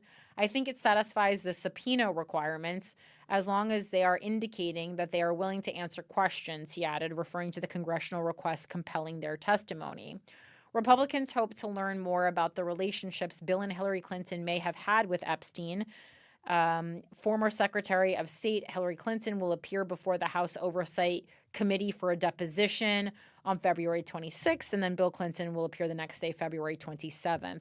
The Clintons' decision to testify follows Republicans' efforts to hold them in contempt of Congress. The Oversight Committee teed up contempt resolutions along bipartisan lines last month after the pair failed to appear for scheduled depositions in January. If put to the House and passed, the resolution would have referred to the Clintons to the Department of Justice for criminal prosecution, and if convicted, they could have faced a $100,000 fine and up to a year behind bars.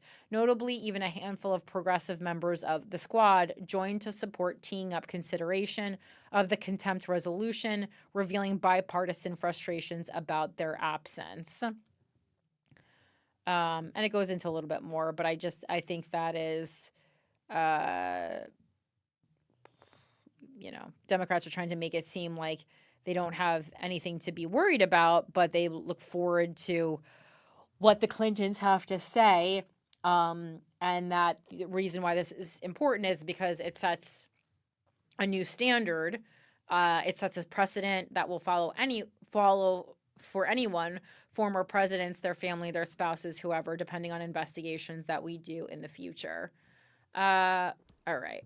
So that's of course Fox I'm just like Fox, just admit that like Trump is in the Epstein files. Like I don't understand why this is so hard.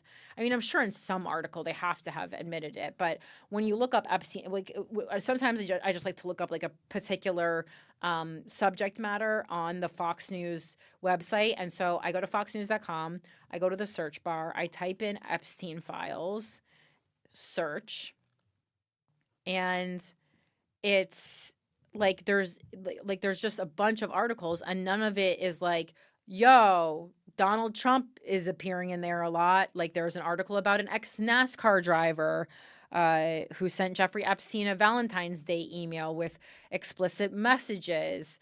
There's an article that says UK to release files related to former ambassadors Jeffrey Epstein ties. There's the Clinton thing.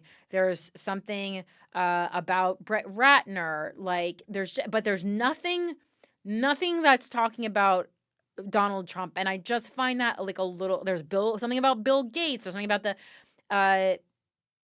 NFL Commissioner Roger Goodell. Like, just like what are we doing here? Like Fox, like it would be a little bit more. You would just be a little bit more reputable if you could actually report on it. The only thing that they have, if you scroll down, under, of course, resurfaced links to Mamdani's connection to Epstein, which we'll get into in a second.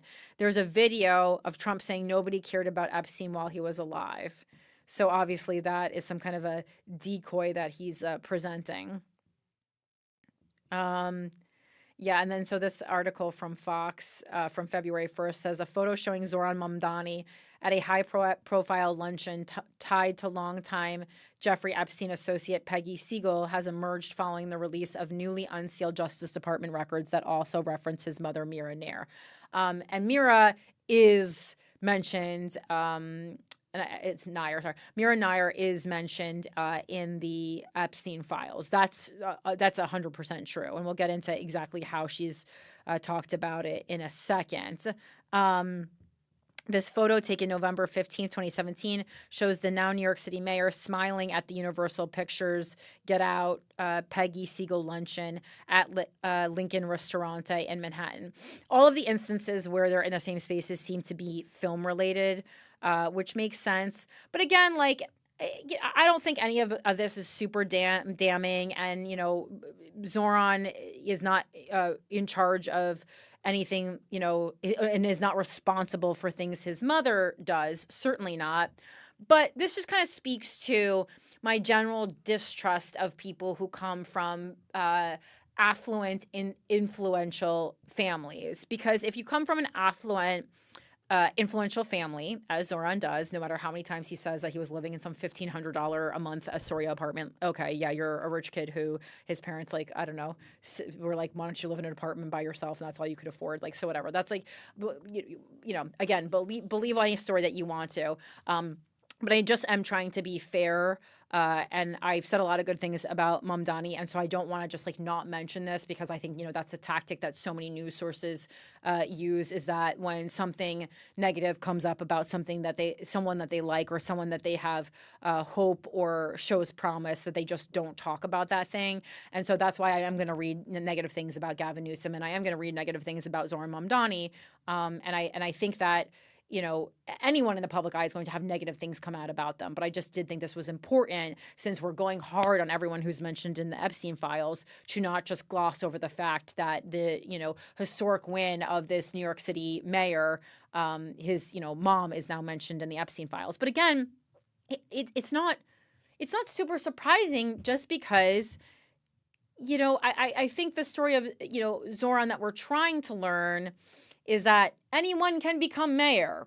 But that's not the story that Zoran Mamdani winning the election tells us. It's that it's that, like, yeah, if you have really good ideas and you can start way ahead of everybody with your ideas and your access to money and, you know, different influential people in the city, because your parents are already famous in the entertainment and activism world, which is the perfect combination to breed a politician, right? That's what I've been talking about all the time.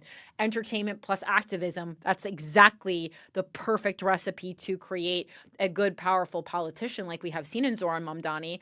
But yeah, it's just like this, like, if I had won, that's the story. Anyone can become mayor. And even with me, it's a little bit of a stretch, right? Because I already had a bit of a platform. I had a bit of a following.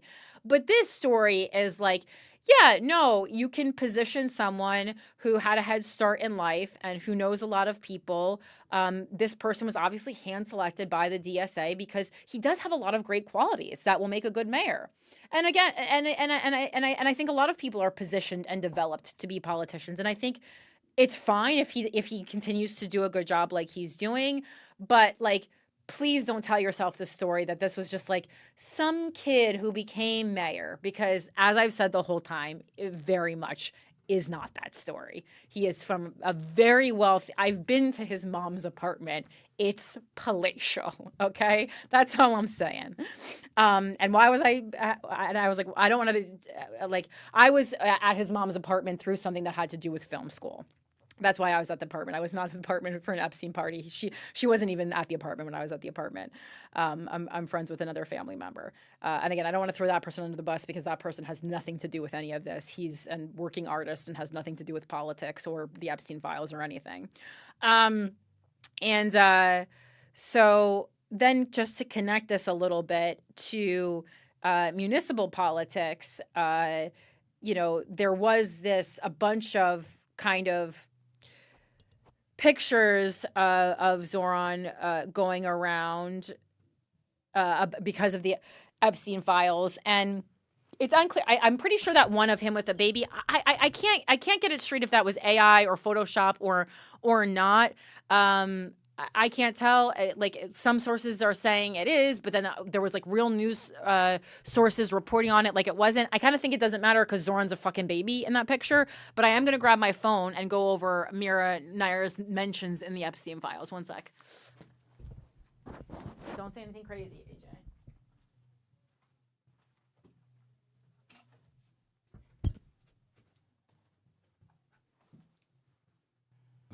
According to ABC, it says that those images were AI generated, but I'm not 100% sure. It says according to ABC7, those images of him as a baby were AI generated. Yeah, I mean, the research I did said that too, but then there was a couple of like semi-legitimate news sources that were talking about it, and I was like, okay, well. So his mom, like when they released her movie Amelie, I think it was something with the movie. It wasn't Amelie, it was Amelia. Amelia. Amelie's that's a French film, but yes. Yes, that movie. It had to do with that. It wasn't like her specifically. It had more to do with like the movie, kind of similar to other people.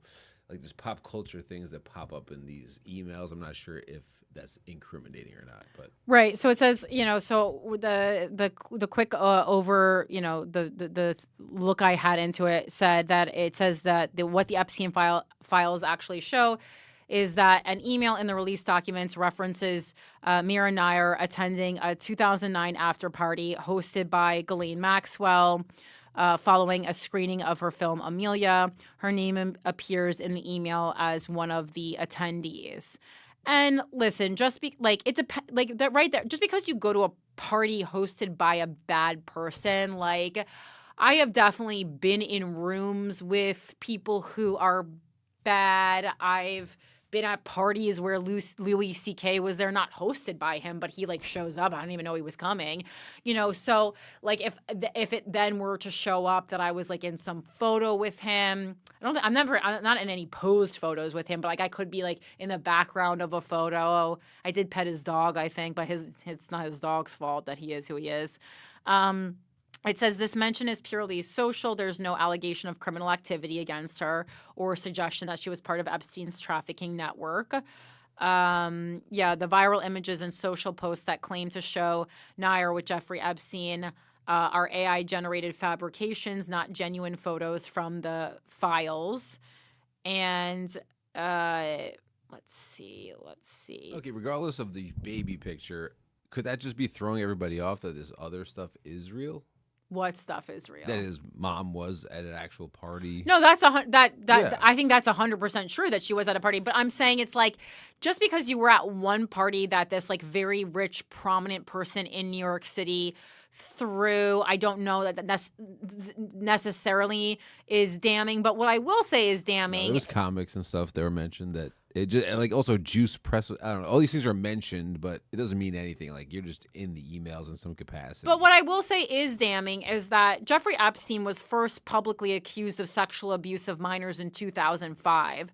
So, and like that FBI and Palm Beach police evidence gathering, it happened in 2006, 2007, 2008. Yeah. Epstein reached a highly controversial non-prosecution agreement in Florida. So like she would have known all this. So just on the timeline, I don't love that in 2009 she was doing that. Again, Zoran is not responsible for his mom's activities, but what you do need to know and what is relevant is that Zoran Mamdani would not be mayor today if his parents weren't Mira Nair and the activist father at Columbia. And that I would bet you millions of dollars.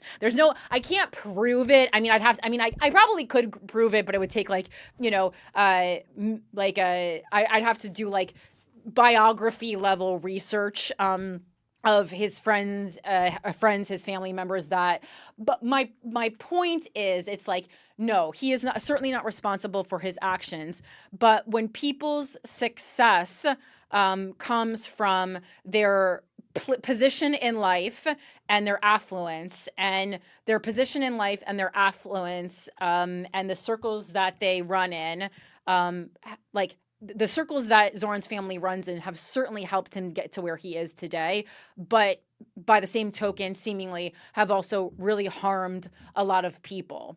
So that's the one thing that I can't get out of my head. So yes, it is true Zoran is not responsible for the actions of either of his parents, but he is responsible that kind of stuff elevated him and got him to where he is today. So part of his foundation is knowing people like Ghislaine Maxwell and running in circles like that. That 0% surprising to me. And again, just goes along with what I talk about everywhere. Like, just if you are that level of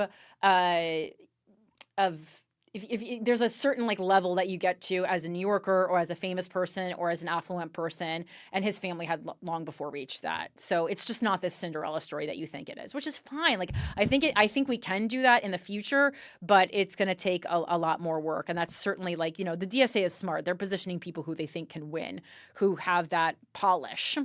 All right. I'm going to research this more, but it said that she was married to somebody named Mitch Epstein before married to Zoran's father. I will continue researching that. Yeah, so I know she was in a relationship with just from things I know privately about the family, she was in a relationship with a white man before, and it did not end well. So I know that. But you don't know if it's Mitch Epstein? Well, Mitch Epstein, there's pretty much no chance that he's not a white Jewish guy, so... But I don't know what his relationship to, if any, is to Epstein, because, Epstein is a rather common last name for Jewish people. So that is interesting, though. And again, like, I don't know. I don't think that we need to spend any more time on it, but I just didn't want to just, like, gloss over it and be like, oh, nothing's wrong, And I also wanted to speak to, like, yes, you are seeing a lot of misinformation. I thought the first time I saw that AI-generated photo of baby Zoran and, Epstein or whatever, it was from Michael Rappaport. And I was just like, why is someone who says he's running for mayor next time around posting things that he's not even, like, fact-checking? Or does he know it's AI and he's just trying to start shit? Either way, unacceptable for an elected official. And if you accidentally are tricked by something that is AI, which I think is going to happen to all of us in this new world that we're living in, as soon as you find out, you have to issue a correction and an apology for doing that, which I don't think it did. So, again, I don't think any more time is going to be spent on this. So far, seeing that they are not related, yeah. But there's a lot of weird coincidences and other weird cover-ups. So who is Mitch Epstein? Like, what did he do in life? Was he an artist? It says he went to art school at Cooper Union the same years as Mark Epstein. Jeffrey Epstein's brother? Doesn't say. Jeffrey Epstein's ellipses? This is Jeffrey Epstein's cousin, brother. I don't know, but all right. Well, Jews in the arts isn't really a headline, but okay. All right. Well, she's just was married to somebody named Epstein, and she's in the Epstein Files, and her son is the mayor. And look into it. Okay. All right. And the next main story is about Ryan. Is it Routh or Routh? The guy who attempted to assassinate Donald Trump. So obviously he got convicted. He was convicted last September, and then he was sentenced this week to life in prison plus 7 years. Attempted Trump assassin Ryan Routh is sentenced to life in prison plus 7 years. Ryan Routh was convicted last September on 5 federal criminal counts. He was sentenced Wednesday to life in prison plus 7 years following his 2024 assassination attempt against then-presidential candidate Donald Trump at his West Palm Beach golf club in Florida. The sentencing comes after Routh was convicted last September on 5 federal crime counts, including attempting to assassinate a major presidential candidate, assaulting a federal officer, and multiple firearms offenses. Routh spoke in court for about 15 minutes on Wednesday, repeating topics that he mentioned during his trial, such as talking about himself as a good person and his alleged work in Ukraine trying to recruit for their army. However, U.S. District Judge Aileen Cannon eventually stopped Routh and made her sentencing, saying he is an evil person who intended to kill Trump and would have done so if it hadn't been for a Secret Service agent who disrupted the plot.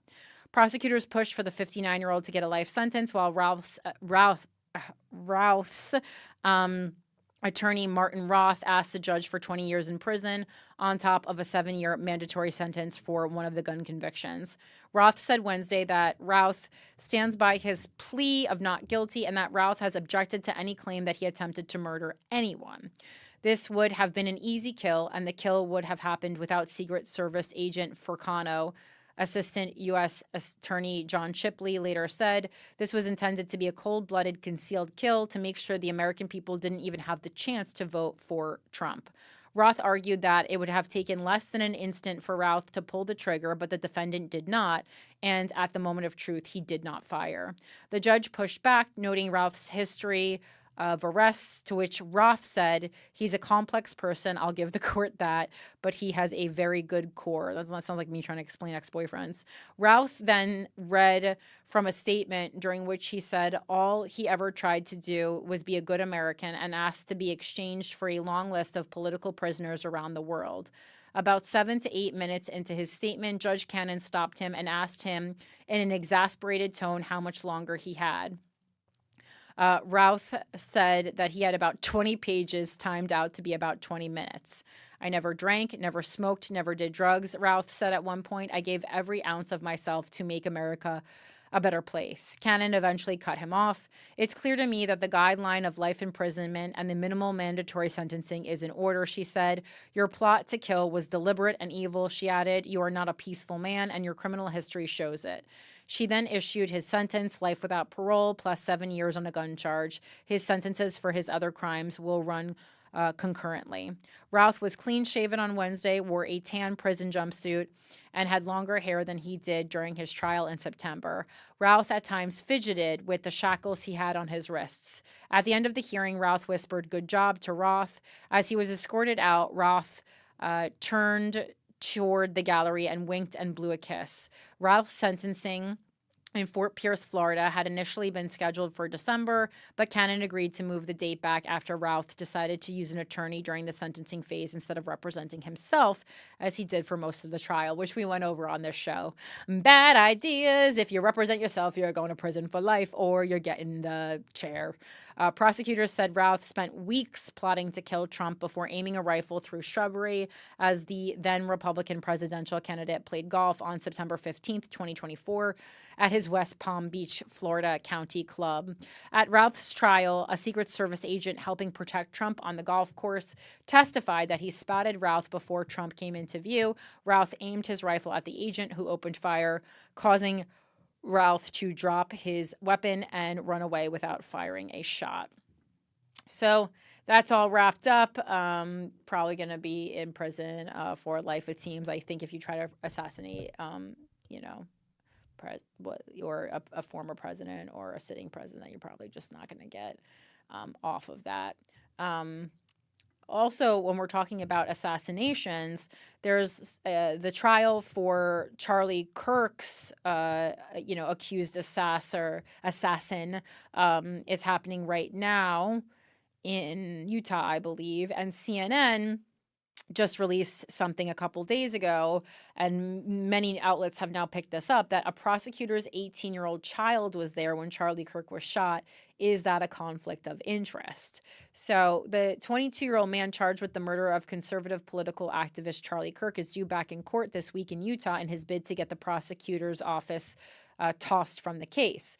Tyler Robinson's defense team argues that the county attorney's office should be removed from the death penalty case because a deputy prosecutor's 18-year-old child was at the September speaking engagement at Utah Valley University, at which the conservative political activist was killed. The county attorney's office has denied any conflict of interest, saying that the 18-year-old UVU student did not see Charlie get shot and did not see anyone in the crowd or elsewhere with a gun, court documents show. On the heels of similar claims in two other high-profile murder cases, here's what legal experts told CNN about whether the UVU students present at the event where Kirk was slain could pose a conflict of interest. I feel like maybe just get another prosecutor. This isn't even like the main guy. Like, what are we even doing here? What constitutes a conflict of interest? So the defense asserts that the entire office of County Attorney Jeffrey Gray should be removed because no effort was made to shield their prosecution of this case from his conflict, according to a motion to disqualify filed in December. Robinson's defense cited Utah's Code of Judicial Administration, which states attorneys can't be involved in cases with a concurrent conflict of interest, which may include a personal interest of the lawyer. But courts rarely accept conflict of interest arguments, said Paul Casal, a criminal law professor with the University of Utah, Utah's S.J. Quinney College of Law. There is a presumption of good faith for prosecutors and more broadly the government, and without some clear showing that there is reason to doubt the fairness of the proceedings, generally the proceedings will move forward. Then it says, could a whole office be qualified? The defense has estimated that some 3,000 people were at the event, according to a filing, with declarations from 5 witnesses, some of whom described the scene as pure panic and chaotic, with one disclosing, "I thought I was about to die." The prosecutor's office has said that the 18-year-old would not be called as a witness because their knowledge of the incident is based entirely on hearsay. The county attorney's office, in its opposition to the disqualification motion, said comparing the defense's witness statements to that of the prosecutor's child shows just how unnecessary the child's potential testimony is in the case. It's ultimately going to turn on how did the adult child witnessing that impair affect the decision, if at all, Jackson said. The issue before the court is whether an actual conflict, not a perceived conflict, has been presented and can be established based on the chain of events. And then, it says if you disqualify an entire office, you're essentially invalidating the results of the election, he said, because the Utah County Attorney is an elected official. Because it says if the judge agrees there is a conflict of interest, the response would be more likely be disqualifying a person who has been tainted by a particular conflict rather than the entire office. The latter would be a serious step, he said, because the Utah County Attorney is an elected official, and then that would be invalidating the results of the election. All right, so it goes on and on, but I thought that was just interesting. It seems like that's not going to hold up. Obviously, the defense is just trying to, you just try to buy yourself time, I think, for your client. All right, moving on a little bit more. Let's see. All right, I want to do a couple girl articles, and then we can wrap up this show. One really interesting girl article from this week is about the kidnapping of Savannah Guthrie's mom. Like, when I first saw this, I was like, is this even real? Like, what is going on? I was like, did someone in the family murder her? Anytime someone random is, and it's not random, I mean, it's a famous person's relative, but usually you don't try to kidnap a mom, you try to kidnap a kid. Anyway, this is from Yahoo News. Experts say Savannah Guthrie's mother was chosen long before she vanished. And if you're like, what the fuck are you talking about? So Savannah Guthrie is, a broadcaster and journalist, and she works primarily on NBC, I think, right? And her mom was kidnapped in this elaborate plan. This is just a very weird story. So as the search for Savannah Guthrie's mom, Nancy Guthrie, stretches into a critical 4th day, investigators and behavioral experts are confronting a chilling possibility. The disappearance of the 84-year-old Nancy may not have been spontaneous or random. Because when it happens to someone who's, a relative of someone famous, you go, is it because she's famous, or is that just a weird coincidence? And it's not really very often that 84-year-olds are getting kidnapped. So to me, there was no thought in my mind other than obviously this has some kind of political motivation. Instead, specialists now believe the crime was calculated in advance, with the attacker patiently studying his target before striking under the cover of darkness, especially in this time of a lot of political violence, Nancy Guthrie vanished late Saturday night from her home in Tucson's Catalina foothills, hours after spending the evening with her daughter, Annie. What initially appeared to be a baffling missing person case quickly escalated into a suspected abduction when authorities uncovered troubling details inside the home. Investigators found signs of forced entry and noted that Guthrie's pacemaker stopped syncing with her Apple Watch data around 2 a.m. Sunday. Officials believe that moment likely marks when she was taken from her bed. More than 2 days later, law enforcement is racing against time, with the urgency heightened by evidence suggesting that she did not leave voluntarily. Blood found at the scene, along with the fact that Nancy's phone and essential medications were left behind, reinforced fears that she was forcibly removed. As public concern intensifies, experts have begun assembling a profile of the individual they believe carried out the crime, drawing on patterns seen in rare but deeply disturbing cases involving elderly victims. Behavioral analysts say the circumstances strongly suggest that the abductor was not someone close to the family. Dr. Brianna Fox, a former FBI special agent in the Bureau's Behavioral Science Unit and now a criminology professor at the University of South Florida, explained why forced entry points away from a familiar suspect. If it was a family member or somebody who knew the house, they wouldn't have forced entry. If she knew them, they would have been likely to have, carried out a ruse to get her to go with them and get into the vehicle. While experts believe the suspect was likely a stranger, that does not mean the crime was impulsive. On the contrary, Fox argues that the evidence suggests planning and surveillance. This was not just a random selection of the victim. This was probably a person or a group of people that selected her, probably cased her pattern of life, what time she goes to sleep, knew that she didn't have security, knew that she lived alone and would be sleeping alone, she said. The idea that Nancy Guthrie was watched before being taken has cast the case in an even darker light, raising fears that the abductor had intimate knowledge of her routines and vulnerabilities. Chris McDonough, a retired detective with the Oceanside Police Department, believes the suspect may not have been entirely unknown to Nancy, even if she did not realize it. He told investigators that the abductor likely had a reason to notice her long before the crime occurred. That could be a gardener or a delivery person or so on, McDonough explained. It's somebody who knew that she was around 84 and living in that house on her own. At some point, they had crossed into her environment. Elder abductions are exceptionally rare, McDonough and Fox both noted. When they do occur, they are often tied to personal disputes or financial motives.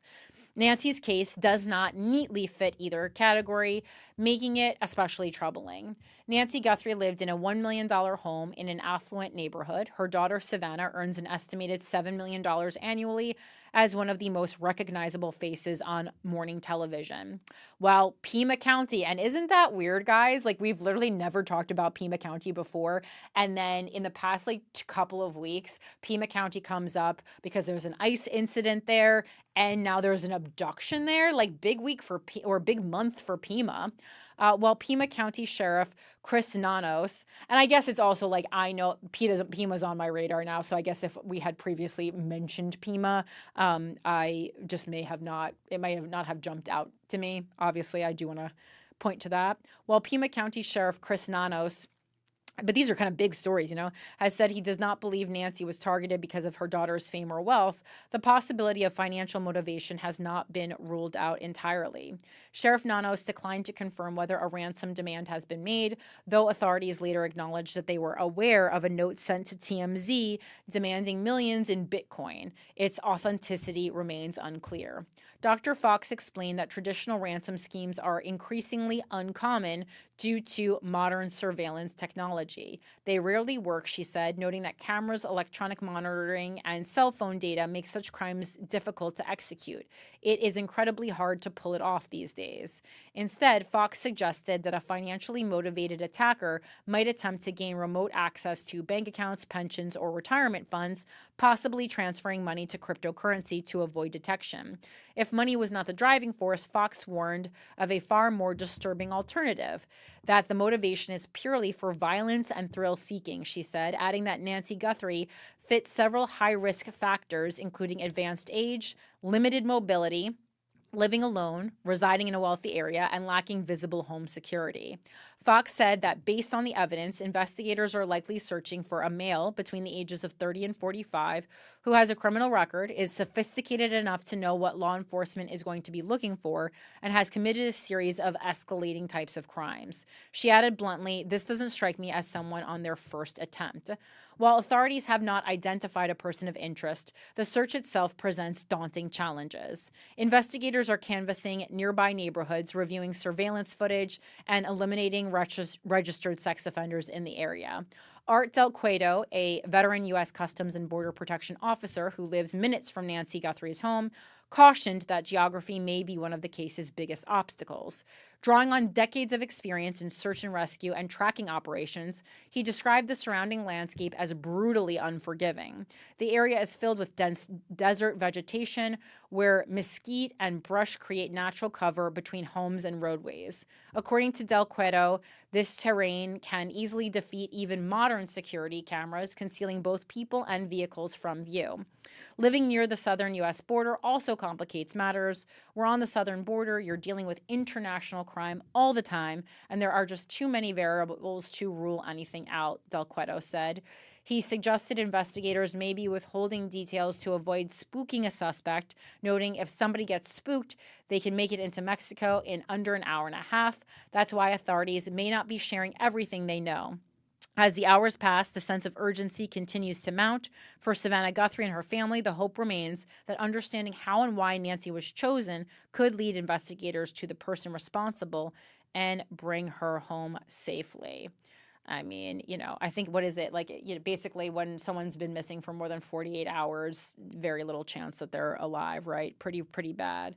Can you pull up the Savannah Guthrie video that she made today, AJ? Are you even there?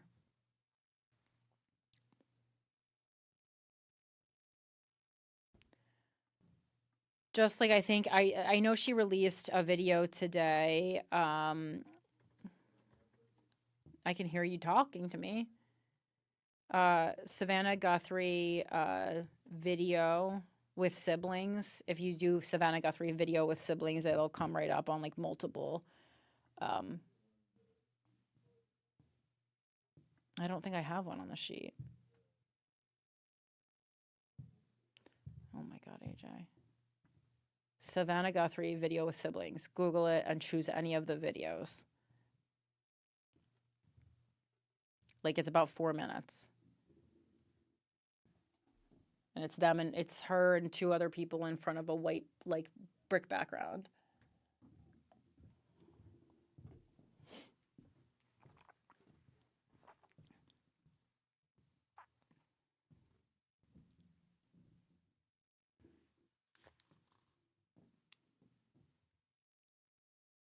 Family. We want to thank all of you for the prayers for our beloved mom, Nancy. We feel them, and we continue to believe that she feels them too. Our mom is a kind, faithful, loyal, fiercely loving woman of goodness and light. She's funny, spunky, and clever. She has grandchildren that adore her and crowd around her and cover her with kisses. She loves fun and adventure. She is a devoted friend.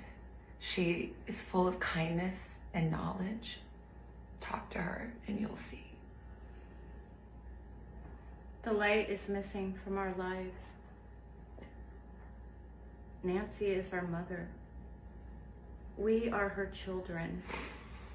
She is our beacon.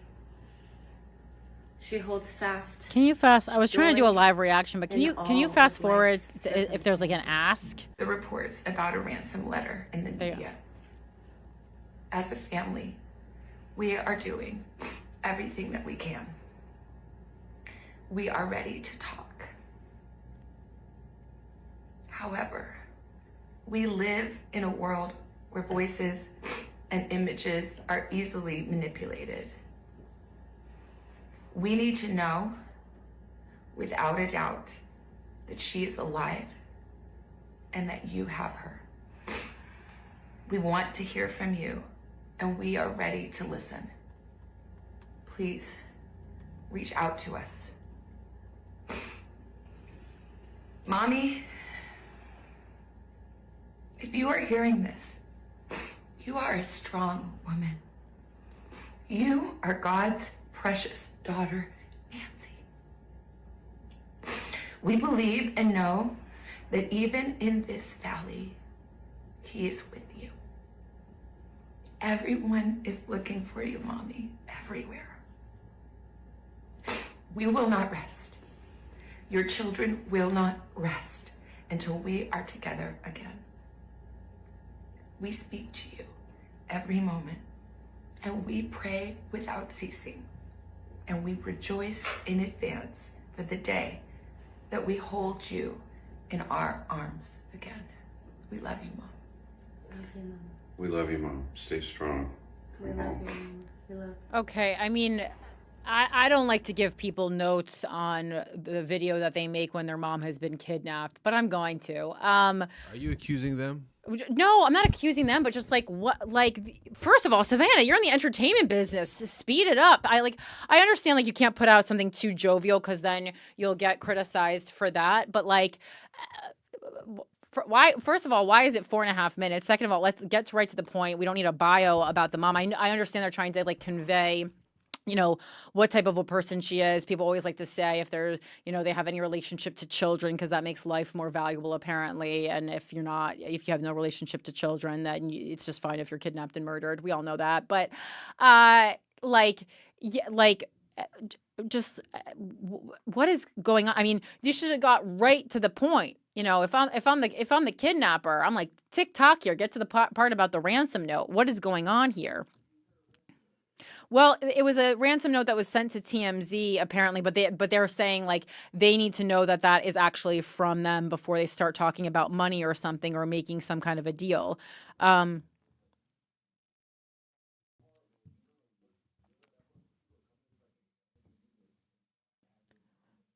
Yeah, you don't want to be momless and also penniless. Yeah, that's double bad. That's doubly bad. Well, the Pima County Sheriff's Department, they released a thing that said, we are aware of reports circulating about possible ransom notes regarding the investigation into Nancy Guthrie.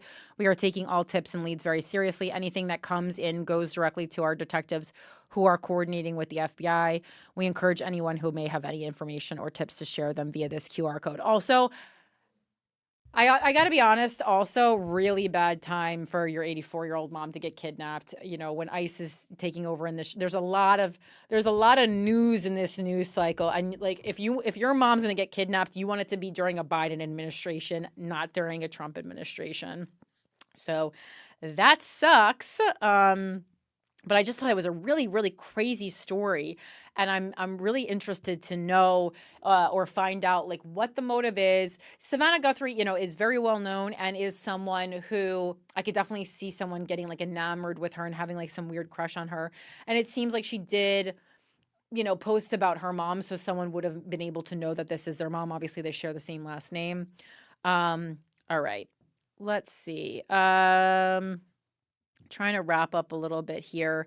A crazy video out of Iran in the past couple days where there was a security car literally driving over protesters in the street. Absolutely disgusting. I don't want to stop talking about Iran. This is from PBS. After crushing protests, Iran's supreme leader now tries to avert a U.S. attack.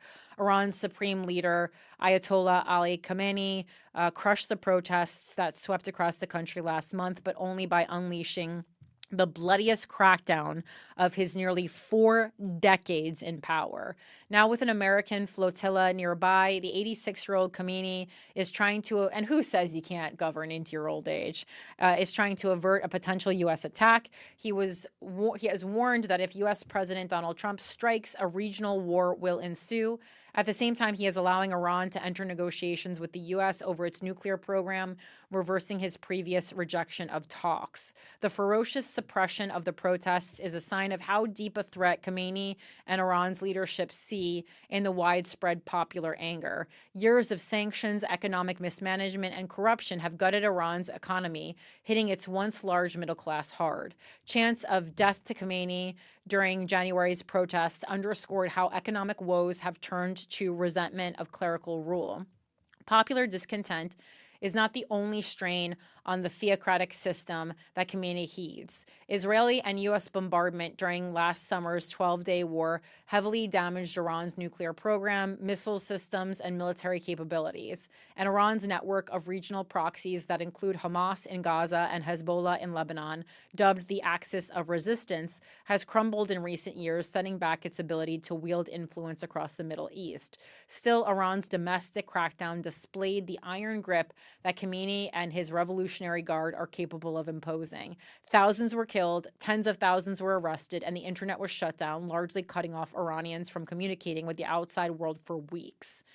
And this is a guy who, you know, he rose to power in 1989 and just has become a monster. He entrenched the system of rule by the mullahs, or Shiite Muslim clerics.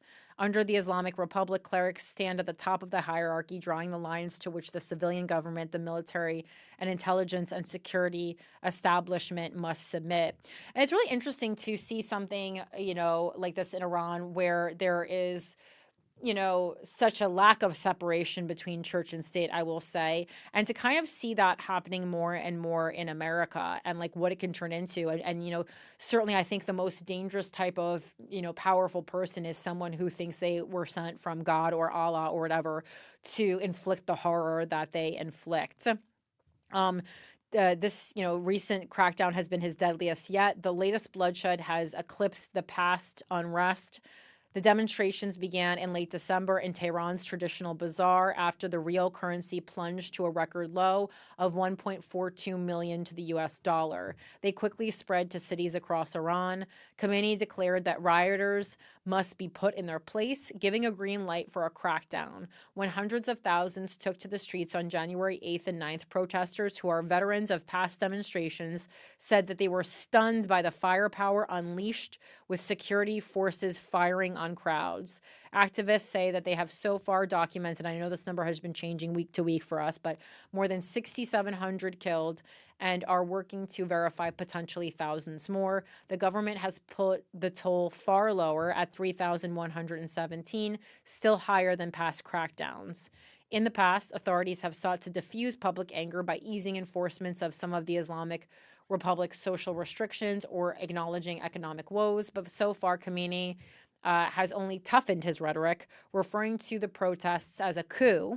Activists say tens of thousands have been detained in the past week. So I guess we're just like hoping for him to die as well. Maybe him and Trump can do a suicide pact or something together. That would be fun.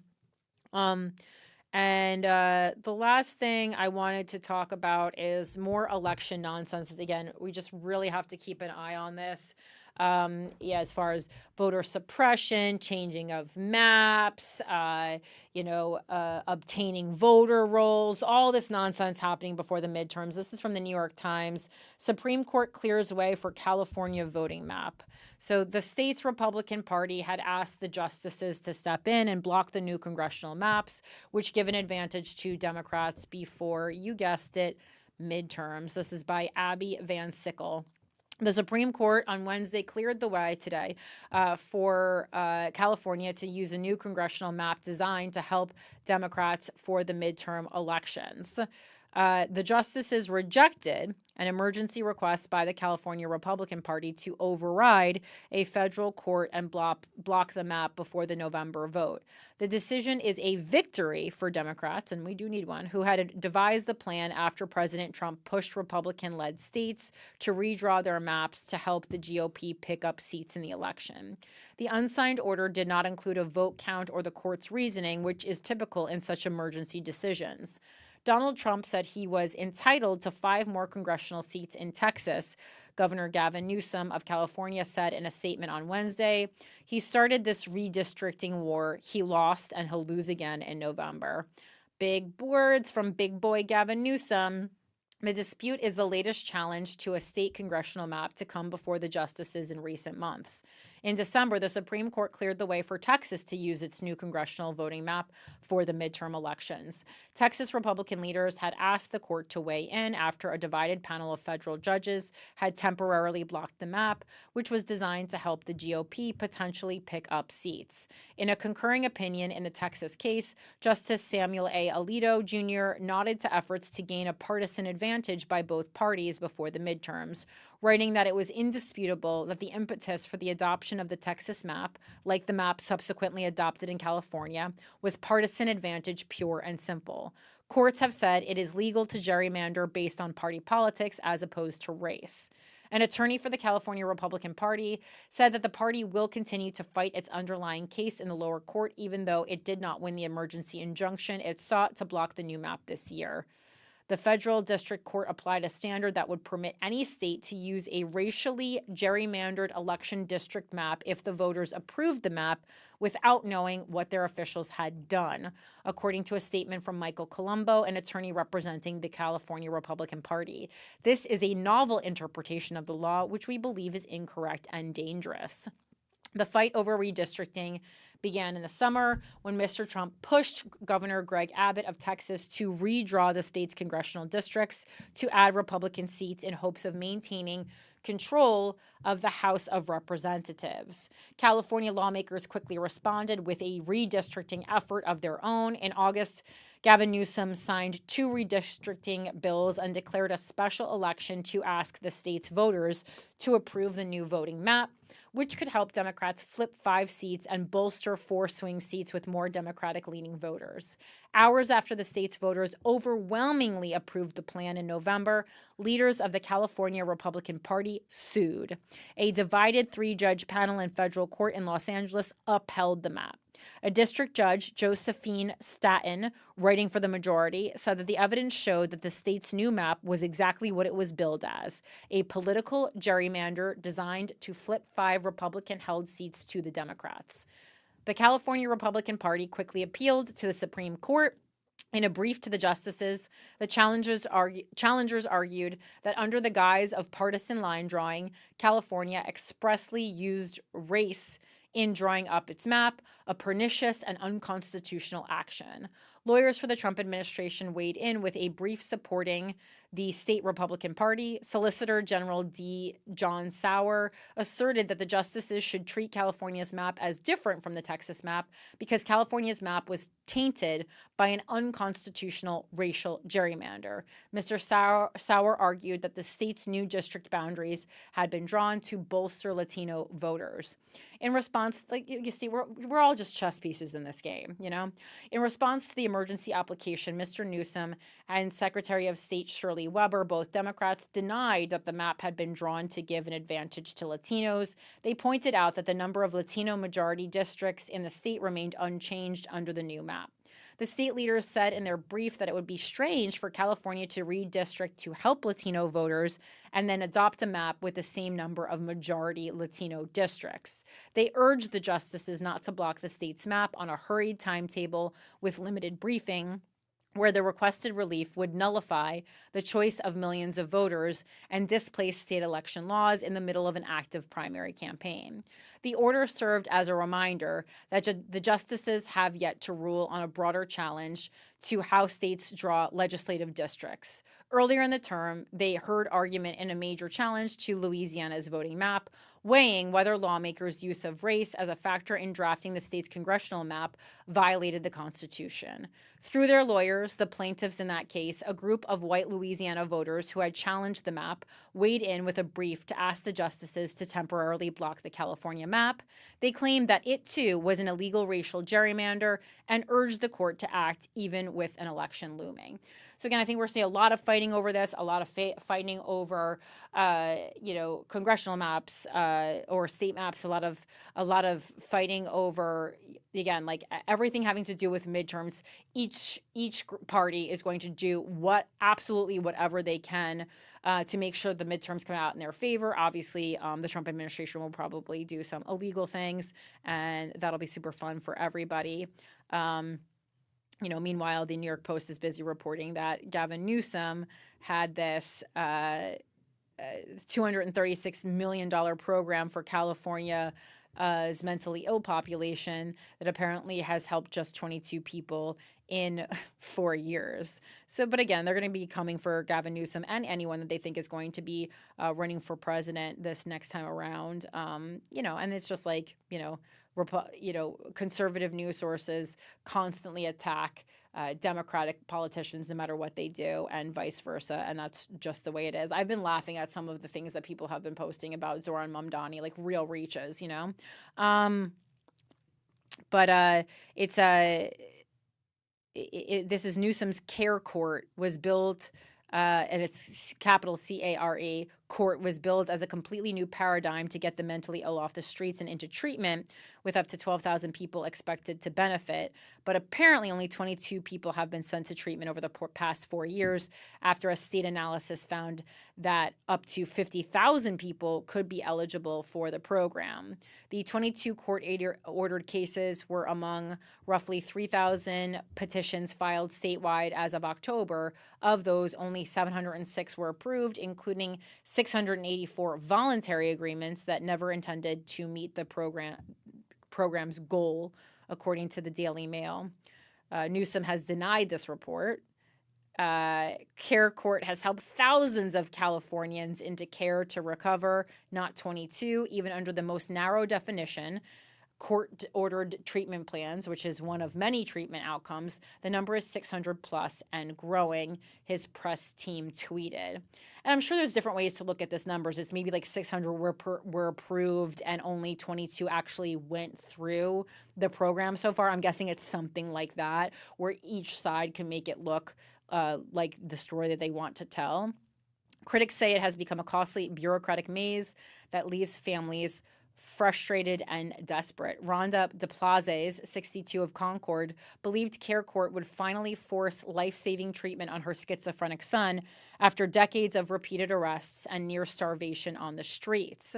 Instead, a judge rejected her petition, leaving the family feeling devastated and completely out of hope. Kevin Dalton, a former candidate for the LA County Board of Supervisors, slammed the program as a gigantic missed opportunity. The people who are supposed to be helping are, in fact, profiting from the situation. Dalton told the Daily Mail, "It's like a diet company not really wanting you to lose weight. It's the same business model." And things like this are interesting because, like, forced care, first of all, is, a controversial topic, especially in a place like California. I imagine that's, pretty, or a big chunk of it is pretty liberal. Certainly Gavin Newsome, is quite left-leaning, but, not left enough, for some people, but left-leaning enough for others. And he does a lot of progressive things, but it's interesting, I would have to look at the paperwork to see what actually, boxes you need to check to get into that program. Because I just know, that was one of my main qualms with Zoran's policy, is that he wasn't going to force treatment on people, because the DSA, just as a group, is against any, they're very into autonomy, and obviously I am too. But when you're homeless and you have schizophrenia and you've been off your meds for weeks, it's not to ask you to make a decision about your own well-being is not like really a possibility. And it then becomes a danger. And this is my personal opinion. It becomes a danger to, you become a danger to yourself, and you become a danger to other people that you interact with on the street, right? a lot of people, especially in New York, who are experiencing specifically outdoor homelessness as opposed to homelessness, which means like you just don't have a residency, but you have a roof over your head or you're in a shelter or something. Outdoor homelessness, I mean, there are, you know, most, I would say, of those people are experiencing a mental health crisis. And I know California suffers from a lot of the same. So it's, you know, it's how do you streamline that? But I'd have to look into deeper paperwork to see. But my guess is that, you know, it's a number of people who are getting approved versus people who are actually completing the program. Because anyone who's had government assistance knows that there's usually a lot of hoops to jump through, a lot of paperwork to fill out before you actually get the help that you need. It's a long and drawn out process. And, you know, a lot of times they're still working off CD-ROMs, which is super fun.